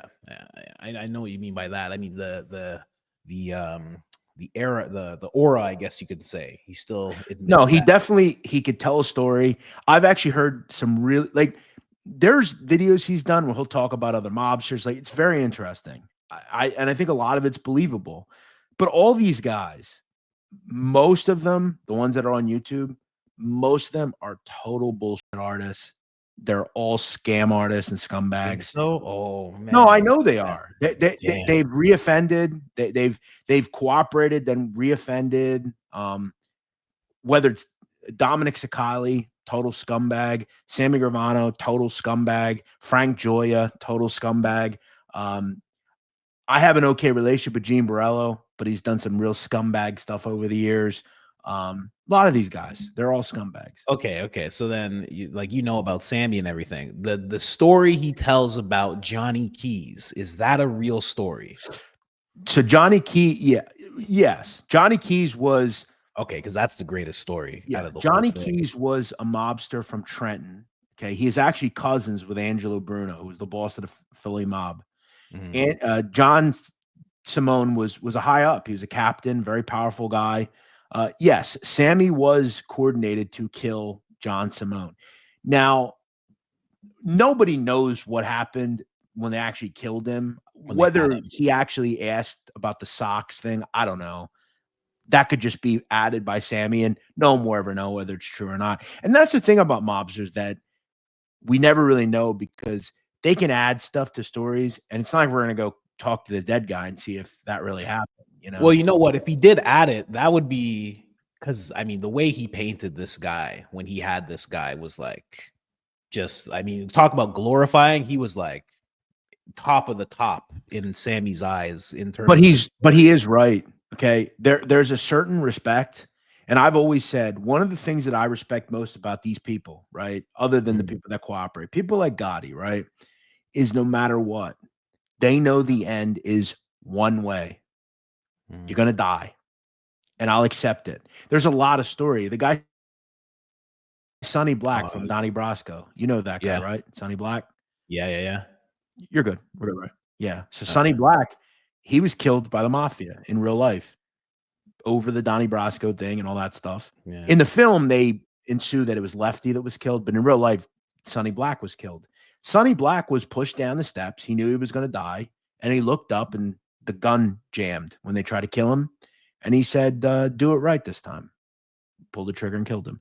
Any person that can willingly accept wow. death because that's the end, and that's a real gangster to me. A real Mhm, gangster is someone who will stand toe to toe with someone with a gun in their face and say, "Do what you got to do." You yeah, know, and that's the difference between a real gangster and a pretend gangster, right? And yeah, Sammy, I think in a way, there was a lot of respect that he had when he was on the street. Sammy was a respected guy. And he understood. The one thing I'll say about him, he is a gangster to the core. He understands. There's two mhm, things I need to remember. We're gangsters and we do what we have to do to survive. And I think yeah. he has mastered the art of there are no friends here. I do what I have to do. There are no friends. And if I got to you to get over on you, I'm going to do it. And that's Yeah, why I yeah. think I should before you go on, I should tell the story because people don't actually because I know you know the Johnny Key story. Most people actually don't know, but when Sammy had this Johnny Key guy, basically Sammy tells the story of Johnny Keys and he was supposed to do a hit on the guy. They bring him into a truck. It's like this real organized thing. They throw him in the truck, and Johnny Keys is what's called, and you can correct me if I'm wrong, but people are saying he's like a hitman's hitman. Like he is the guy. He's like, what was it, 50 people that he he was a did very out? Johnny Keys was, we'll just say this. He was a very respected member of the Philly mob, right? He basically was running Trenton for the Philly mob. And at the time, Trenton was pretty close to Philly, very, very important. He was powerful. We'll just say that. Yeah, and Sammy's basically like this guy. We have him, and we're gonna they're gonna kill him. And the guy's like correcting Sammy on things. He goes, "You got the window open." He's like, "And if a truck drives by, they got radios. They're gonna call the cops because they're gonna see me tied up. So you gotta cover that window." And Sammy's like, "Okay, younger hit guy." So he's like, "Okay, I'll cover the window." And he's like, "Listen, and when I die, I'd prefer if a made guy does it. Like whether it's you, like whoever it is, he has to be they call it a friend of ours. So it has to be a made guy, Like he's just kind of like completely just accepting it. And then the last thing, like you said, we don't know if it's made up or not, where he's like, just take my shoes off. Like wherever it happens, just make sure you take my shoes off. I always told my wife that I would die with my shoes off, and that meant I would die at home. And if she sees my shoes off, she'll know that I was thinking of her in my last minutes being alive. And like Sammy tells the story of like, I didn't even want to do it to this guy. Like this guy is like, he is Kostra. He is what we're supposed to be. And I have to take him out. But And you asked me at the beginning, this is why the mafia will die eventually. mm, Okay. Because, and even in other organized crime today, that type of person doesn't exist anymore. And if they do exist, they're not, yeah, it's usually abroad that this exists. In Italy, there's still a lot of people that act like this. Young kids. Their only goal is to become a mobster. They don't believe they'll even make it to 25. In fact, if you In do, Italy. oh, sure. Yeah, Wow. Naples, places like that, absolutely. If you make it to 25, you're considered, a mythical figure in a way. But people like Johnny Keys, they don't survive. I mean, John Gotti is a strong example. John Gotti had like stage 4 cancer. John Gotti was going to die from cancer. He was in a United States penitentiary and wouldn't even accept Tylenol because he did not want to accept one thing from the US government. They Wow. told him, if you just say, yeah, I was in the mafia, we'll take you somewhere nicer. He wouldn't give them the benefit of that. He knew that there was one way out, and his death. And very few people could also say, give me 100 years. I don't give a shit. Do what you have to do. Yeah. Like accepting the fact that someone's going to shoot you in the head the next 30 seconds and saying, just take my shoes off, man. As long as a Yeah. main guy does it, I don't give a shit. Like they accept it. That's the end. And like that's not accepted. It's not even accepted to want to be in that life. People don't Yeah. want to be mobsters today. They want to go be influencers or That's what I was hedge gonna fund say. managers. You know what I'm Yeah. saying? Like, and that's another thing too. Like, people don't grow up the way John Gotti grew up. Like a lot of, and that's why most of the very like powerful gangsters now are either black or immigrant because they Mm. grew up a certain way. And most young Hard. Italian kids don't grow up the same. John Gotti Jr. grew up way differently than John Gotti Sr. So what you see is 100%. cracks. 100%. Yeah, as cracks develop where they just don't have to. There was a Wall Street Journal article that came out a few years ago where an old mobster was talking about how he didn't believe that in 20 years this thing would still be around. He said because every kid that we have around here has a phone in his hand. The Mm. text messaging people that they're going to, steal from them or whatever. Yeah. Yeah. They don't have the same things that we had growing up. Like we had to fight. I joined the mob because I had nothing else, Yeah. and we see society in that way crumbles, right? But like in places like Naples, Italy, it's still very powerful, right? Like you Wow. join the system, they call it, to become something, right? And as you get deeper and deeper into the system, you get more and more. You get more money, but you also get more prestige. But you start as a lookout, a runner. That's where you Mm. start. And what they do is they come to you 12, 13 years old and they say, look, that guy, they got to go. Get rid of him. And they do that because when you're that age in that environment, being a normal, ethical person is not useful to them whatsoever. So they say, we need to take all the humanity out of this person at a very Mm. young age because it's not important in this world. So they almost kind of vampirically make them into killing machines. And Yeah. that's because they want to take the humanity out of them. And what they'll do is if you don't do what you're told, so let's say we tell you to go kill Joe and you don't kill Joe, we'll kill you. And they're Yeah. expendable. So you do what you're told and you become a killing machine. And that's what they want. And that's why these groups are so powerful because these groups run. Everything in Naples is run by the Camorra, which is the system, the mafia there. Everything Mhm. is run by that, whether it's tickets to an event or real estate or garbage or dice games. Everything's run by the mafia. Really?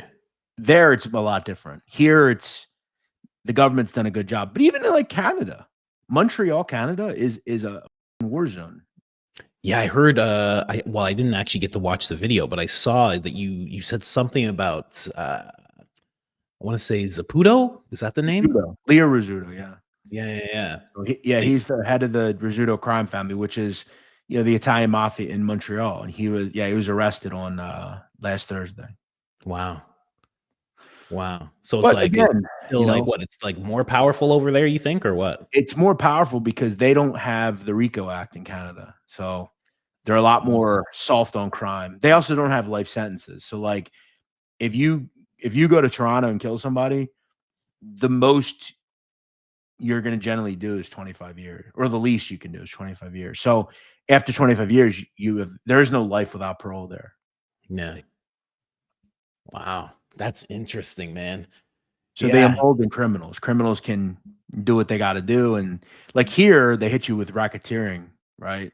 So you're kind of screwed when that happens. You think New York? I remember I was making an episode, like I'm a comedian, and I make it'll be like news, but like, humor and things like that. But I was talking about New York, and basically the governor of New York, Catherine Hochul, she's talking about wanting to double charge people on their routes to work. So basically it's like the same route they'd always take, but she wants to put in another charge. Mhm. And Trump's like, you can't do that. You can't do that. He's like, you're doing that to working people. He's like, this is crazy. She's like, if you don't let me do it, then you got to give me $16 billion. And Trump's like, what is this? And I make the joke. I'm like, if the mafia was still running New York, I'm like, it wouldn't be like this. And I'm making a joke, but do you think that compared to the government today, state level government, do you think there's elements of the mob back in the day that ran the streets better than the government does today? For sure. And I think if you go to, like, a lot of the people that watch my videos lived in those areas in the 70s, the 80s. And I'll tell you this, they were the safest, most well-run neighborhoods in the city, right? Mm. And there's a book, in fact, it's in Wise Guy by Nick Pileggi. It's the Henry Hill book. And Henry talks in which Henry is also not very believable, but there are some elements of the story that are interesting. And he talked about when he lived in like East New York and areas of Brooklyn when he was younger, when he was in his 20s. I mean, if a woman was walking down the street and she was catcalled, that guy was beaten, right? Like it was extremely safe, right? To the point of like everything was up to par, and people had no problem paying $50 a week for protection because nothing happened, right? The mob made sure there was no use. There was no, like they made everything look nice. They didn't sell in their neighborhoods, right? They put it in other neighborhoods. Like it was a level of thing that you just didn't have anymore. And I think there's a lot of reasons to believe, yeah, it was a way better society, when they were around. I hear that all the time. Like when I'll do a video on like something that goes on in New York City, like whether it's whatever, I always see comments like, I wonder if this would happen if John Gotti was still around or whatever, Yeah, right. I mean, the government is the worst mafia though in the end. So I mean, they take a lot of the same. Definitely, they take a lot of the same like ideas. Like think about this. Like, for instance, in New Jersey, let's say I live in Atlantic City.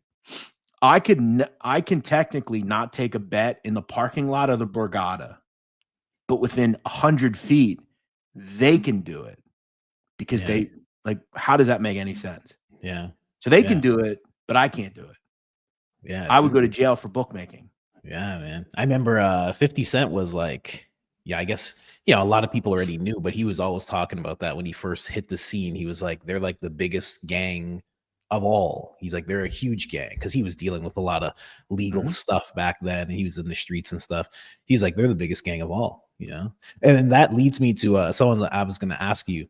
There have been a lot of Donnie Brasco, right? Which I want to talk about as well. But there's been a lot of those type of things. Has it ever gone in the reverse where somebody in a family somehow makes it over into the agencies of some kind? Yeah, I mean, like I was saying earlier, like the government definitely worked with mobsters in terms of quasi like intelligence operations and things like that. There actually was a guy, his name is Anthony Scotto. He was and if you're a New Yorker, right? Me? Yeah. No, man. I'm from Canada. I'm from Canada, but I have family in New York and Florida. Okay. Well, I asked you this because there's a news reporter in New York City. She's pretty well known, Rosanna Scotto. This is her father. Anthony Scotto was a made member in the Gambino family. He was a guy who came up and ran the dock. Yeah. So I mean, in terms of that, I mean, yeah, there was a guy, Anthony Scotto. He was big on the docks. He ran the Brooklyn waterfront, essentially controlled the unions on the waterfront. He actually was involved at one point with possibly becoming the I'm trying to say like one of Jimmy Carter's cabinet people, but he was never elected because they found out he was a mobster. But I don't know of anybody that Oh, ended up becoming anything. I think he was possibly a candidate for Secretary of Labor, I think it was. But yeah, I don't know of anybody that made its way, but he was probably as close as possible to that. He was pretty close with Jimmy Carter. I wonder, man. I always wonder about stuff like that because I cover a lot of political stuff and seeing what was happening with Trump as he was running for president, when he got elected second term, I'm thinking I'm looking at like Kennedy and stuff, and it's like, oh, we're gonna like look back on this and be like, this was actually pretty crazy what they were doing to this guy with the legal issues and the this and the that and the getting shot and it just makes me think like there are stories that are developing that your grandson will cover one day. That'll you know what I mean?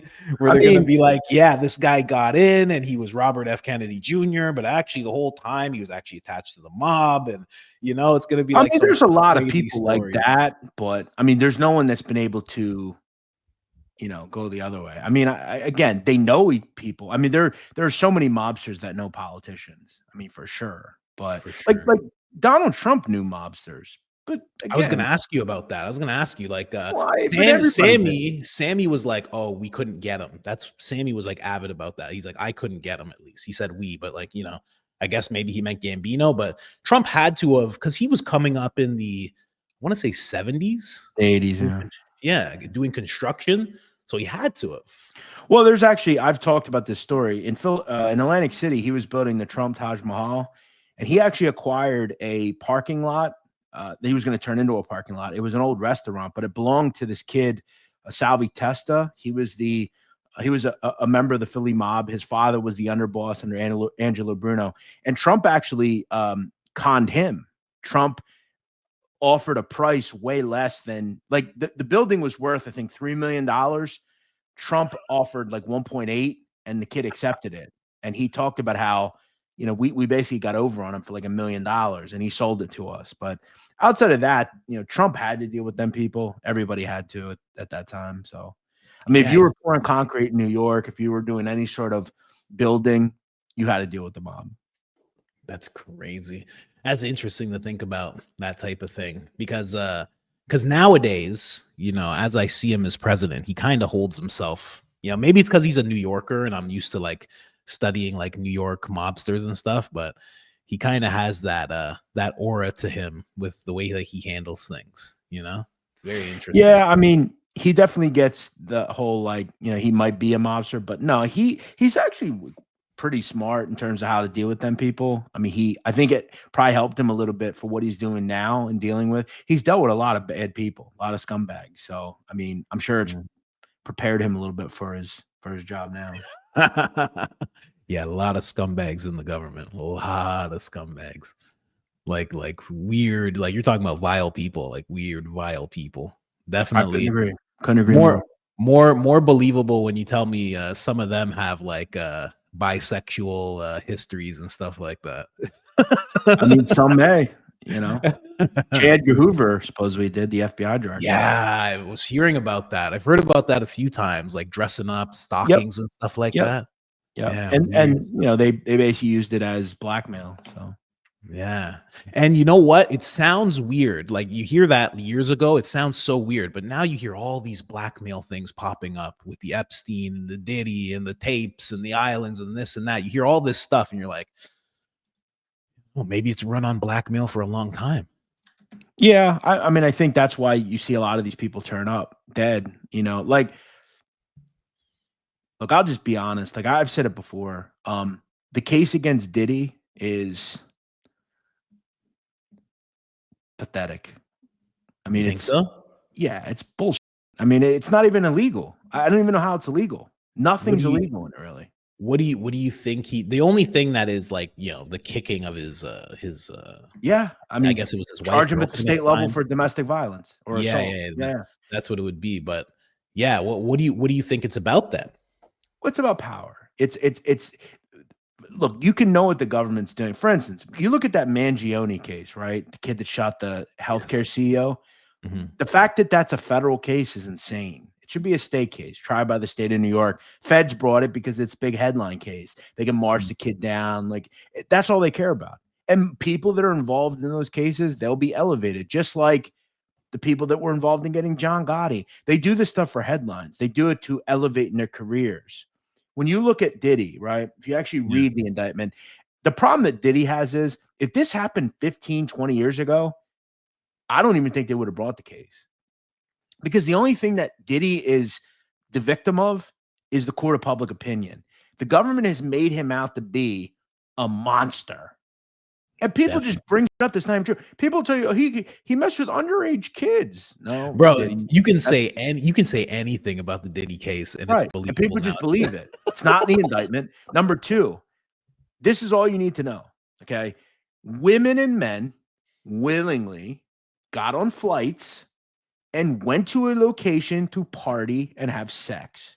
They knew what they were doing. Most of these people are okay. Yes. If you want to say that Diddy's a weird guy, I won't disagree with you. You want to say that he's a freaky guy, I won't disagree with you. But I hate to tell you, there's a lot. Think about if you had the search histories to every person in America. Do you think, let me ask you, do you think 90% or more would be considered weird? Oh man, it would get so weird. I think it'd probably be 100% in terms of weird. But if you look into Diddy, Diddy started to get bucky a little bit with liquor companies, very powerful people. It was just the liquor company. That's all I know of. I heard the liquor company, he was supposed to get money and he was coming out about it, and people say that's why this whole case really popped off. And look at the people they're putting on the stand. Okay, most of them are, all due respect, I mean, they're not exactly upstanding members of society, but there's no credit check there. He did this, I'll make it up. It's not like the government's going to look into it. They don't care. That whole perjury bull, they don't care. Those people lie up their ass. Cassie, who made it clear she enjoyed them. She had sex with Diddy while her own husband was on the phone. It's crazy. Look, if you send him to prison for domestic violence, I won't disagree with you. He beat her up for sure. Yeah. But outside of that, in the 15 or so pages of that indictment, it is a complete joke. And to be quite honest, if we're going to hold us to the standard that we're holding Diddy to, most of America who are celebrated for flying girls out, that's illegal. That's technically illegal. Yeah. The Mann Act was created in the 1900s. You know why it was created? It was a way for the government to prosecute people who were like mostly mobsters who were bringing women from the South and the West into Chicago to engage in. So they created this thing called the Mann Act, M-A-N-N. It's now a law that's largely defunct. They don't even use it. It's kind of like speeding. Everybody does it. They don't use it. If you want to get him for that, I'm not going to disagree with you. But like, he's the scapegoat. They're going to paint him as a monster. But then again, what do you think it was? You think it's just that those big companies trying to like quiet him down? For sure. For sure. Really?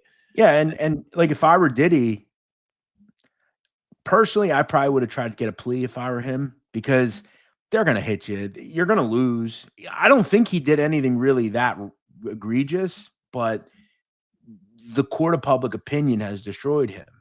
That's why I think it's important. And I always try to state, like, when you're looking at these big cases, try to read the fine print. Go read the indictments. They're all public. You can read them. Don't listen to what the TV tells you, because the TV paints these people as they're really bad people, and they might be, but you got to give people the benefit of the doubt. In his case, it's federal. So I would have, if they offered me 5-10 years, I probably would have taken it. I mean, but like the thing is with those pleas, right? It's good in a way, like, 5-10 years, but then also he walks out with that stigma on him. He's going to walk out with that stigma regardless. The difference is he'll do 30 years or 40 years. Now, remember too, is he facing those kind of numbers? I would probably think that if he is found guilty, again, guilty. So they're going to hold his feet to the fire. He Yeah. made them work for the conviction. I'm True. sure they were hoping we'd just get him off the street and fuck his life up. Now they have to go do all this work. They actually look pretty stupid in this whole case. And if he does get found guilty, I think they'll hit him hard and say, like, we're going to set an example here. But think about this, bro. Like, he didn't get bail. Okay. Mhm. Paul Castellano got bail. True. I mean, come on, man. Like, seriously, what are we doing here? They gave him a RICO. It's just him. Who's he? I've never heard of that before. A RICO for only him? Only him. Really? Yeah. So, like, you're saying nothing's illegal. Then what are the charges? Because I don't actually know the charges. I just know the Diddy trial and like all the freakiness. Honestly, Right. Most people. And again, it is. If you asked me, I would say yes. That's weird. Like, but it's not illegal to have a lot of baby oil, right? Yeah. I remember when I was a kid, my grandparents would buy like 20 boxes of tissues at a time. I don't know why, but they did it. It's not illegal. His charge is basically a racketeering. And now racketeering is a blanket charge, right? And there are predicate acts underneath, right? Racketeering, like murder in aid of racketeering, illegal gambling in aid of racketeering. It's all predicate acts underneath one. This basically that women illegally in terms of sex work. Now, it sounds really bad, right? It's almost like you kidnap people from like Albania and you put them into slavery. That's not what he did. People were paid to come to parties and have sex and do. Now, remember, as far as I know, there were not coordinated kidnappings where they kidnapped people and brought them into enslavement. It didn't work like that. It was, we have this person who lives in Indiana. We want to bring her to California to have a party, right? Yeah, of course. It's the thing that all rappers do and influencers. And thank you. Yeah. Now, most of the people, in fact, all the people really that were involved in these were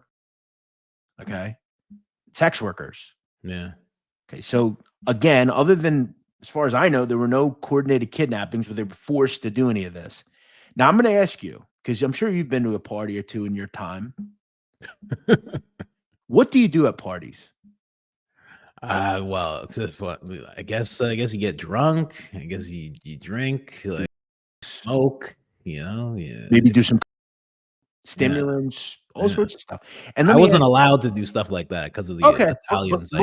Would you agree most people do those things? Yeah. I've seen it, of course. Now, what's the other goal to go out? What's the other goal at the end of the night? Yeah, you want to get laid. Now, what if I told you you could go to a party and all that stuff can happen? Yeah. And you can the hottest girls in the world. That's something you're interested in?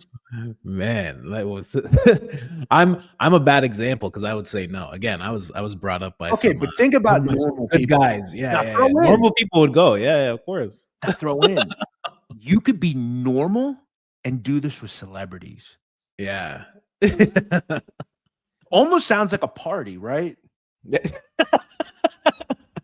Well, the thing is now, like that's the whole thing that was going down, right? So he was able to get a lot of people to do that. Celebrities, like you said, normal people, other people as well. I think probably even politicians, probably like low level congressional and stuff like that. But does it go now? Was he taping these people? Because if he was taping them, then I understand why all this is happening, because it's like they gotta get those tapes. Which my guess is no. They made sure to get the tapes. They purged that mansion for all the tapes. They were walking out with boxes of cameras and tapes. So maybe that's what happened. Maybe he had somebody on tape that was like, I can't be on tape. Well, I think if that were the case, though, they wouldn't have prosecuted him because they would have just offed him like they did the other guy. Yeah, exactly. But remember, like, think about what we're saying here. In this case, like, people bring up, well, he had someone's house burned down. Like, yeah, the car, Kid Cudi's car, he blew up the car. Why? Because someone told him that someone said that he did. Like, another thing was he was inside Kid Cudi's house opening, and he opened up all the gifts. all Yeah, but like what I'm it's trying to just say is like all this stuff is like I shouldn't say it's all funny, but like things like that are just like it almost sounds like the Chappelle skit from back in the day when he was imitating Diddy, you know, just doing wild stuff. Like he was opening up someone's Christmas gifts. listen, Colin, he's a weird guy. No one will tell you he's not. He's a Exactly. creepy, weird guy. Yeah. But I mean, I hate to tell. I love when people are all shocked that this goes on. It's like like most of Hollywood should be indicted if these are the actual charges that we're rolling with here. Oh Because yeah. again, Harvey Weinstein was a scumbag. We all know that. But if Yep. you actually don't think that goes on every day in Hollywood, Yeah, you're he wasn't crazy. the only one. He definitely wasn't the only one. Yeah, But Quentin then we're Tarantino. also hold on a second. We're Yeah, also a nation though that glorify this nonsense. of The course. you are, Or yep. Yeah. the more successful you are. Yeah. Yeah. So Yeah. I don't understand how we've gotten to this point where we're like shocked that this is going on. It's like our whole culture has to do with sex, everything. Everything. We celebrate The fucking weirdest Bonnie stuff. Blue and Kim. Yeah, exactly. Exactly. Oh man. Yeah, you're right. It's weird. It's weird that all of a sudden Diddy is the monster for doing I know. Right. the same type of stuff. You know who's I a don't- monster? Jerry Sandusky. People like that Jerry prey on Sandusky. children. Oh like, yeah. people like True. that. You Yeah. know. But again, do I think Diddy is a maniacal predator? No. They'll paint him as one, and he's gonna do time over this. But the thing about Diddy is he ain't gonna have no trouble inside. So it won't matter. No, I don't think he would. Where he would go, I doubt. And as long as you have money, you'd be fine. Yeah, and he still has a lot of money. A lot. Now, of money. what you've seen here though is this has hurt certain people's careers, right? You look at like Meek Mill, for example. Like, Yeah. look, I'm a Philly guy. Okay, I grew up on Meek Mill, right? I remember seeing Meek in the streets when I was a kid. Like, he's a very popular guy. Like, you look at his career. I don't know if Meek Mill is that way, but due to the fact that he was connected to Diddy, there's always going to be that stigma, right? Always. So Always. it's kind of hurt people in terms of their careers, but Diddy's got plenty of money, so it really won't matter. Yeah, we'll see, man. I'm very interested to see what happens because honestly, you're saying he's going to do time. I haven't been keeping up with it. He shouldn't do time. He should be freed. I didn't do anything wrong. I don't. Well, when I first heard it all, I was like, I don't think he'll do time because he's super rich and he'll be able to fight it. And even the domestic stuff. The tape that they have of him doing the domestic stuff. You know that they're looking at that not being permissible in court because CNN had the copy and they edited it because that's what they do because they wanted to make news footage. But again, because it's edited, they're saying that it can't be taken as evidence. Right, because it could be altered or doctored, right? Yeah, they're saying that it's been altered and the final copy, which CNN had the only copy of, they destroyed it. But why is this even evidence? He's not on trial for domestic violence. Yeah. He's on trial for. It seemed like as I talked to you about it, right? Like from a different standpoint, right? Because I've only talked about it from like a joking, he's freaky standpoint. It seems like they're building up a case to make a monster. Obviously, they've already done that. Yeah, and that's the thing about the government. Like it's just a court of public opinion, right? Mm-hmm. And when we actually sit down and we actually get away from all the nonsense that you've heard, it was kids, it was this, it was that. Like, it's really like flimsy and weak. And if we're going to hold him to this standard, we should hold all Hollywood to this standard. Oh yeah, they all go down if you hold him to this standard. Like, but he won't be the last. He won't be the last one either. No, it's constant. This type of stuff is constantly going on, man. Like even like when you bring up Weinstein, right? Like a lot of people made the point right away that the people that they had on the stand that were willing to testify, those were the ones that were willing to testify. But there's a bunch who got their parts and made millions of dollars, and they're not willing to testify. You know what? Because they're like, why would I destroy my career? Exactly. Like I built a career from that terrible night. I built a career. But let me ask you, in terms of, and I'm not saying necessarily Weinstein, and I'm not saying that like, I'm not trying to make this into like some conspiracy theory, but is it maybe just a war on men at this point, where we're just trying to because the sad part in reality here is that any man watching this, even me and you, any woman can say anything she wants about me. Okay. And in my local paper, they're going to take her word for it. I Yeah. could be completely innocent. I could show beyond a reasonable doubt that I am not even close. I shouldn't even been abroad on these charges.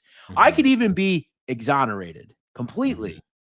Do you think do you think unless I call the paper, do you think they're going to do a correction and state unequivocally he was freed They, of this? He was exonerated of this. well, they're like, it's no, but also it's like when they do it, it's like they'll put you on the front page, and then the correction will be on like page The 10 in like the seventh page, corner, right? in the corner, you know. That's why if you're, even in your personal life, take control of your personal life. Be smart. This is why, like, I would always tell someone, if you go out to a bar or club, I don't care if Tyra Banks wants you to take her home. Say no. Get her number and see her tomorrow. Because you Yeah. never know. And I'll tell you, and I'm sure you know about this. Everybody does. A woman's picture of a man while really drunk is way different when she wakes up generally the next morning. Okay. And I will not be in a position where she looks over and says, who the is this? Do I really want to be with this guy publicly? Do I really not like they could say anything? Yeah, it's crazy. Yeah, that's honestly why I've always been. Well, I mean, partly because I love the people that I've been with, but I've always been a relationship guy. Always. Well, that's another good point. I've never That's another been good point. I've never been the type. Again, it was who I was around. They would always, especially like my older buddy, the Italian guy. He would always just be like, find a lady. He's like, that's all you need. He's like, just find some Then you lady. don't have to worry about it. Right. Yeah. He's like, what's the stress? Yep. He's like, because we had another friend, and this guy still to this day, just every single thing he could grab onto all the time, constantly, and hundreds of women. And he's like, look at the stress. This guy's on the phone. He has to lie to this girl. He has to lie to that girl. He's like, look at the stress. Every single day, this guy's And stressed what are out. you really in the end? What are you really getting out of it? You end up with nothing. I mean, he's still to this day, he's still single. We know Older it's than me. crazy too. I thought about this is when I first learned how like you have to always be thinking ahead. About right before coronavirus, I was getting bored at night, and I'm like, you know what? Uber had just come to my area. I'm like, you know what? I'm going to start driving, right? Just for fun. I didn't need the money. I just wanted to do something at night. And I remember there was a night where I picked up a girl from a You're picking bar. people up. Oh man. Yeah. Big- So big listen, so I mistake. picked this girl up, very attractive, right? Had everything out, very, and she was drunk, you could tell. Mhm. And we got to her house and she goes, do you want to come in? And Oh my my immediate God. my immediate thought was, I do. But then I thought right away of, no, this ain't good. I'm a Uber, like, first of all, that, but like she could say, and like you have to always be thinking ahead. Yeah, Like, of course. this is why, like, in my house, I have cameras everywhere. Like, if you come in Yeah. my house and say something happened, I have the camera. So, like, I'm not going to like you have to always be thinking ahead because people's thoughts can change. They could try to say something. And hey, if I have a camera showing that didn't happen, You're and good. I'm going to be in a much better position than anyone else. So Yeah, you got to it's true. always be thinking ahead. So Yeah, that's true. Yeah, there definitely is a war on masculinity. I've talked about it a lot actually. I've talked about it in episodes where I talk about something called, like regular guys. Like I know you're a creator and everything, but like we're like regular guys. And the regular guys who just take care of their family, they come home, that's it. Those guys aren't put on the forefront at all. It's all this hyper weird masculinity where it's either Andrew Tate and you're going for Bugattis and stuff, or you're a dude who's like wearing a skirt and you got your yeah, nails there's done. no happy medium. It's always this crazy, I call it like hyper stuff. And it's And like, what's crazy about what you're saying is I saw something last night. I was on TikTok and I saw this woman. She was talking about how the big thing now with women, single women, is you have to do stuff for me to go out on dates with me. Are you familiar with this? So like you have to buy me something, right? And she was I'm talking about so, how oh my God. the goal of these women to, if you don't buy me something, if you don't do stuff for me, you're broke, or you like the thought of like building a life Mhm. the right way, and like build like relationships normally now are like it's very few and far between. Like Yeah, the percentage of women that you have to do something for to even meet them, that's crazy. it's insane. Yeah, man. I'm glad I haven't had the dates. I And as haven't had that such a normal guy dating you're app. talking about, Yeah. is not acceptable anymore. Yeah, that's the thing, right? And that's where, when you talk about the war, that's where the war is, because it's like either they can't or don't want to be like the super rich material guy, right? They don't have access to that. And they don't want to be like the guy who has his nails painted and all this weird stuff. They don't want to be either of those dudes. And then they're just looked at as squares I because saw a they're just girl. working a job and they make like what, maybe 80 grand, maybe even 50 grand. Like not everybody's making 6 figures, 80 grand. You're making a little bit of money. You're taking care of yourself. I get a kick out of these girls on TikTok where they'll say, I need this amount of money to date me. Oh, And then you'll say to them, well, what do you make? Well, I don't work. yeah. Or I saw a girl today that was talking about all the jobs of men she wouldn't date, right? And she's naming all these different jobs, right? Because she had said this because she was at the grocery store and she saw an attractive guy. Yeah. And she didn't know if he was actually just shopping for himself or he was an Instacart delivery guy. And she said to herself, could I actually date an Instacart delivery guy? And someone in the comments was like, you do know that like maybe he's just bored at night and wants something to do. Maybe he has, like, I had money and drove Uber. I didn't even care about getting paid. Yeah. It was just fun to like do it at night. I was bored. Like, Yeah. but people just lot you in. Like some people won't date a cop because it's like they only make 80 grand a year. It's like, well, what do Yeah. you make? Nothing. Yeah. I bring meat to the table when they're asked what do they bring to the table. It's weird. It's weird, man. It's really weird. I'm glad I don't have to do it, man, because my wife always says that. Like we're on Instagram and this and that, and she's like, I'm so glad that I don't have to just like, because she has her side, being a woman, looking at the kind of guys that are out there now, in terms of the hyper men who really want certain types of women or whatever. And she's like, I'm so glad that I don't have to deal with that. And I second it, because when I met my wife, man, within a month, I'm working at a job agency. I'm going from job to job.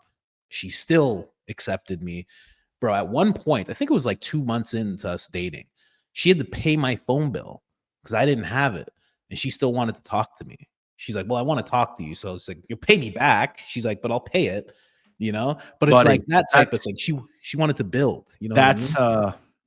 there ain't no women like that no more. That's what I mean. And that's why, Yeah, like man. that's why I've always said, like, I've been alone a long time and I like it this way. I like doing what I want. But I'll tell you this, and I'll kind of like wrap everything I've set up here and kind of on this subject. If I could go back, I've had a lot of fun doing all this stuff. I've done this for like 15 years. Yeah. But if I could go back and do it all over, I would have never gotten into this. I wouldn't have. I would be because there is a day that I've planned that I will never do any of this again. I will get off the internet and I will just like I believe the life I've made so far will not be what I'm most known for in my life. Like I don't want to do this forever. And like if I could have did it over, like when I was like 20 or so when I started this, I would have completely went another way. And Yeah. this is fun. It's fun and all, but like this social media and like all this stuff, it's tiresome, man, after a while. Like think about most people, they go to their job and go home. But think about them, they don't have to hear from their customers. I have to sit here and listen to I have to listen to every person every day and I have to see it, Yeah, man. It's When you put this video out, Colin, you know what 90% of the comments will be about? You want to know? What? My haircut. Guaranteed. I'm telling you. Nah, not the haircut. They'll be telling interested. you. I have an oddly, for some reason, I have an older demographic. It's much older for some reason. Like the youngest is like, there's people who are like in their 20s, but it's like mostly 40, 50, 60 Well, maybe there's a little hope year olds. because maybe you have a little bit more of an, kind of a more cultured audience. But most of the podcasts I go on, it's, that's all you hear, and it doesn't matter that for 2 hours we've talked about a lot of good stuff. It's, guy, what's up with his hair? It's like, well, I chose it. I like it. You gotta not listen to that type of stuff. But I don't. But that's the thing. I always tell the people that interview me, I'm like, just be prepared because you're gonna get a lot of that.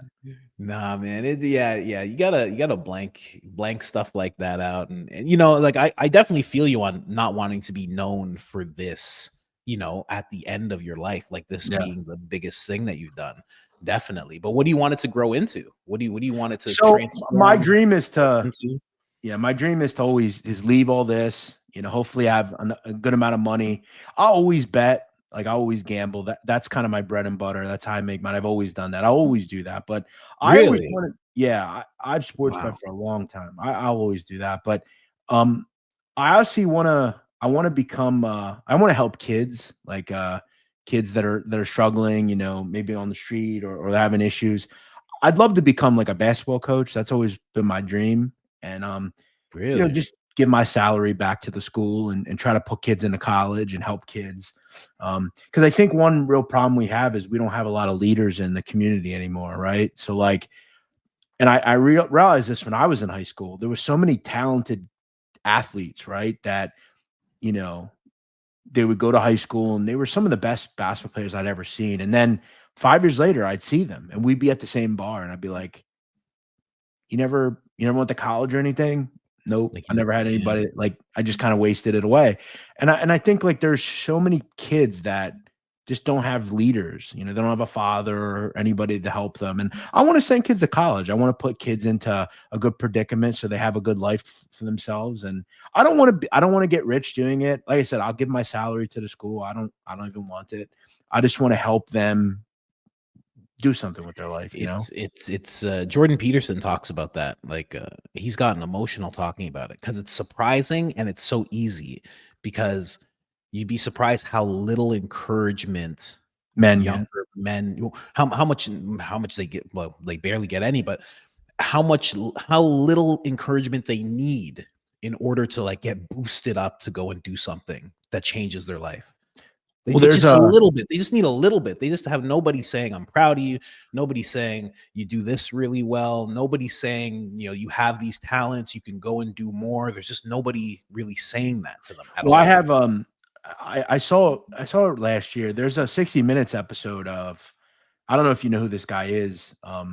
Bob Hurley. He was his son's a basketball coach. 2 sons are basketball coaches, and he is probably the most winningest high school coach in the history of this country. He was a basketball coach in New Jersey, and he was a probation officer for years, and he quit his job and he went and became a basketball coach at a Catholic school in Newark, New Jersey. And he has never taken a salary.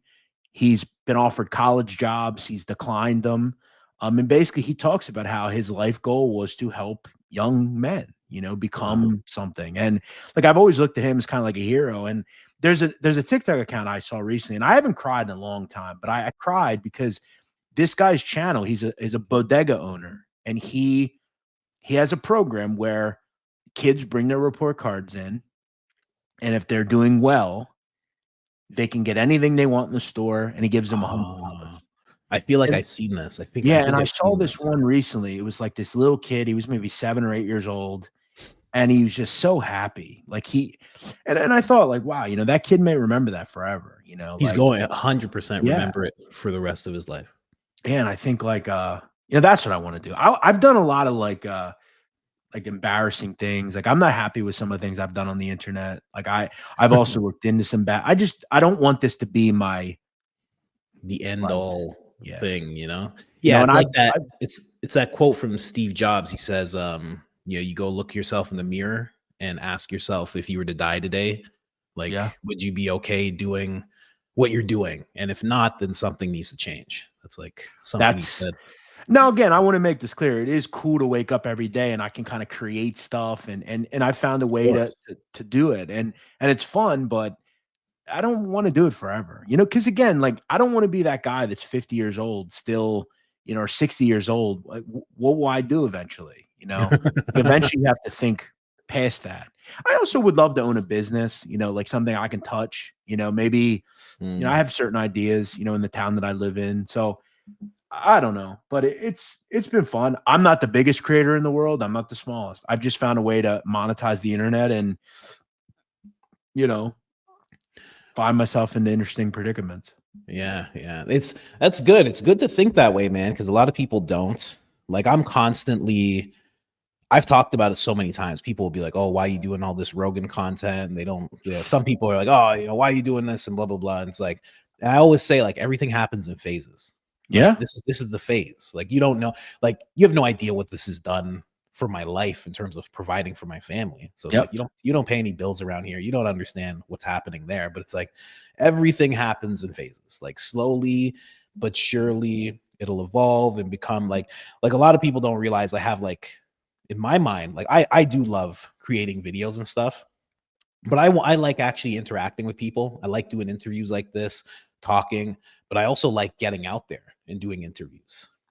I would like to have a studio, but I also want to get out there, and there's show ideas that I have where I travel America and look into the world of tattooing. Like, I love tattoo. I got a bunch of tattoos. I got my back I tattooed and seen, stuff. yeah.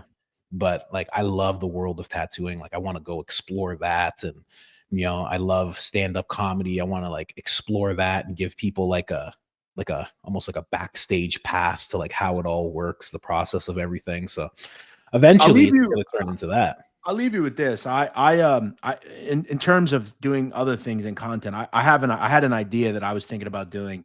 So I don't know if you know this, but have you heard about the no fly list thing with me? No, what?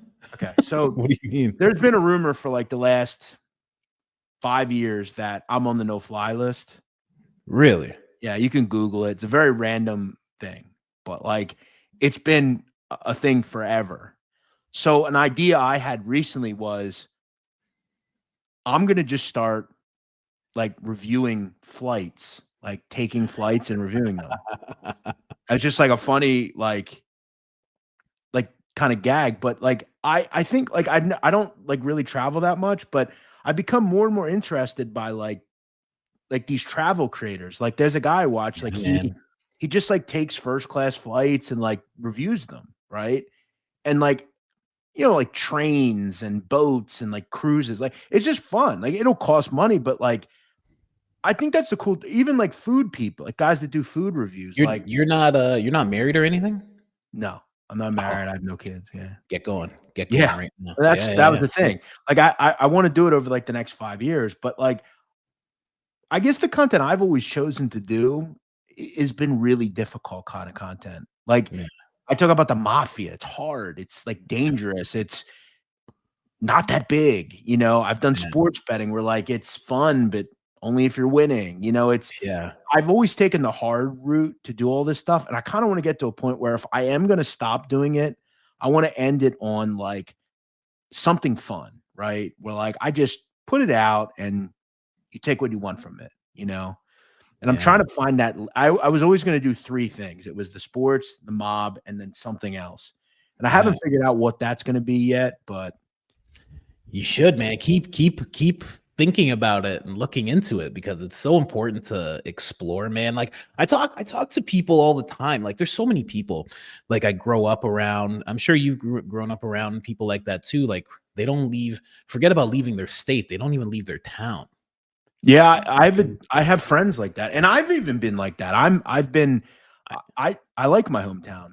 I used to be like that too. Now every year I travel across the country. Try to go somewhere. Yeah. Across the whole country. Like me, I got a wife, kids. We'll go from Texas because like we're like based in Austin, but then we'll go out to Dallas. Then we'll go out to we'll be in Kentucky, Nashville, even Arkansas, Ohio. Next time we want to do like Florida and like see like around there. Then we want to go out west and see what it's like out there. Like people don't understand how huge America is. And it's like, I know money's always the thing, I can't just tell people to have unlimited money, but it's like it's not that expensive to just go check out another state. That might be the place you want to live in for the rest of your life. You might be like, oh, this is it. I want to be here. Well, see, I thought that way though about like I more or less would love to do that with like the world. Like I Yeah. want to go to like places nobody goes, you know. Like Check it out, maybe man. that, yeah, maybe that's what it'll be. But like I want to do something else because you know, Like if you can figure it out, travel's a big thing that people love because again, not a lot of people get to travel, get to whether do it's it, right? money or you know they're tied down by family, whatever, or just fear in general. They don't get to see places. You know, that's also something I want to do. Like I want to go with the wife, I want and the kid. I want to go live in Italy for like 4 months and just see it, see the Vatican, see what it looks like, you know, and just check it out. Like why not? Yeah, a lot of beautiful places in the world. And you know, like you said, and we talked about earlier, like documenting it can be A, something people want, and B, you can make money doing it. So that's the cool You thing about the internet, you You know. really, So you really can. People, it's very hard, and I'm sure you can remember before you ever posted anything. It's very hard for people to wrap their head around the fact that they can make money on YouTube I or used to think about TikTok that. or Like, why anything. would people watch this? Like, I don't get it. Like, I remember when my father was alive. I remember he used to say that. Like, he's like, people watch that. Like, I would talk about like someone eating in their car, and he would be like, why would anyone care about that? And Yeah, I thought, like, it's actually a good point. Like, why do like? But now it's like super popular. It's like I sit and I watch this stuff, and I'm like, why do I find this interesting? You know, like what's interesting about this? But it is weirdly interesting. It is a weird like world we live in, but it's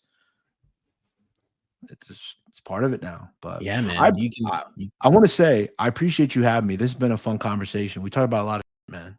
Yeah, man, really, really fun, man. When I first saw your stuff, because I just decided, you know, like I never like I'm very normal. Like I gotta go upstairs. My wife's gonna want to do something. I gotta take care of the baby. Baby's gonna rip my hat off and you know, maybe sneeze in my face or something. So I'm normal. I'm a normal person, right? So a lot of my friends will always be like, yo, you have a big channel, you know, you have a big channel. You can get interviews and you can get people. And I would always be like, nah, why are they gonna want to talk to me? But recently, I'm just like, you know what? I'm just gonna ask. I'm just gonna ask. You know, like I had like I said, like I told you, like I interviewed Eddie Bravo. He's like Joe Rogan's good friend. He's like a master jujitsu expert, and one of his guys that does all of his social and like video content, Mike Plaster. Shout out to Mike. He's like, I love the show, and he connected me to Eddie. And then Eddie's like, I watch your show every day. Every day I watch your show. And I'm like, what are you talking about? You never know, man. You Like never know, man. You that's the never thing know. about like when I started on Instagram. I mean, if I showed you like Rick Ross followed me recently, he watched a reel that I like, and I'll get DMs from people like boxers and like I'm talking about like big boxers, like some of the biggest. Like I don't know what it is about the mob, but like literally every big boxer Bro. follows me. I don't know why. Every guy who's a man's man, Yeah, they all you follow know, me. It's they weird. want to know about the mob. Yeah, Though, because I those are the have. guys that they're the cowboys of our generation. You know what I mean? I saw Cameron liked one of my videos recently, and I'm like, that's so cool that he watched that. I love Cameron. Like I grew up on Cameron. Like it is wild how like when you get to a point where you're putting out videos that some go viral, it is amazing who actually watches them. And on Instagram, if you hit the heart button, I get notified, and those get up as priority, right? So Yeah, yeah, I remember when Rick Ross followed me, that was pretty dope. You know, I was for like, sure. wow, you know, He wants he wants to that's know cool. about it. He wants And to then I'll know. get people like actors. They'll be like, "Yo, I watch your show. Like, I'm so interested in gangsters and stuff." And I'm like, you never know. It's like kind of wild. So Of course, I man. couldn't agree more. And you know what? When you're talking about pivoting, because I know you brought that up before, I'm telling you, go to the black mob. If there's a Spanish one, if there's a Russian one, if there's Yep. an Albanian one, you should just start doing all of that, you know? And then, I mean, this would be way too dangerous, but you could always travel to those places. That would be the goal one day. You know what I And mean? I've definitely like on Instagram, I've done a lot of different types of content. I mean, some of my Yeah. most viewed videos aren't even mob related, you know. Some are, you know, I did a video recently on the mob in Scotland. You know, it got a lot of views. Like it's Oh, I'd love to know about that. yeah, it's weird how it all kind of, you know, kind of figures itself out. But I appreciate you having me, man. Seriously. Yeah, man. Yeah, man. Thank you so much for doing that. I'm just reaching out to people now. It's like if I see something I like, I'm just like, okay, let's do it. Well, if I can help you in getting you a guest, feel free to let me know. Oh yeah, yeah, yeah. Anybody that you're connected with that you think would be a good guest, let me know or let them know. See if they'll do it. Because tell them how much of a great time you had on here. I 'Cause will. I'm just looking to just talk to people and just have interesting conversations. I absolutely will. I've just been so interested in the mafia just forever, you know. So Yeah, I mean, if you ever want me to come back, let me know. We could get into. I was gonna say we got to do a part 2. I want to talk about the black mafia more. Yeah, I want to talk perfect. about Scottish, if that's a thing. I want to know about this stuff, man, because it's really, really interesting, man. Really Yeah, interesting. let me know. I'm ready whenever you want to do it. All right, man. Cool. I'm gonna sign off here, but don't go yet. I'm just gonna end the recording. Yeah, do that. Guys, that's it. Oh, Jeff Nadu. That's how you say it? Yep. All right. So hit him up. It's the, you know what? Let's actually do this instead. Let's get your YouTube up here for a second. View this tab. There we go. Put that on there. The sit down with Jeff, man. This channel is crazy. This channel is amazing. So definitely go and check it out. A lot of videos. If you're ever interested in anything mafia related, this guy has 717 videos, 16 videos that you can check out. And then also your Instagram is what? The sit down? Yeah, it's basically the same name. It's what is it? At the sit down crime. Yeah, yeah. Just go and check it out. If you're on TikTok, same thing. Yep. All right. Yeah, perfect. Yeah, guys, definitely check that stuff out. And don't try and interact with the mafia. Leave that to a professional like Jeff. I don't even know if I should be doing it. All right, guys. I'm signing out. Peace.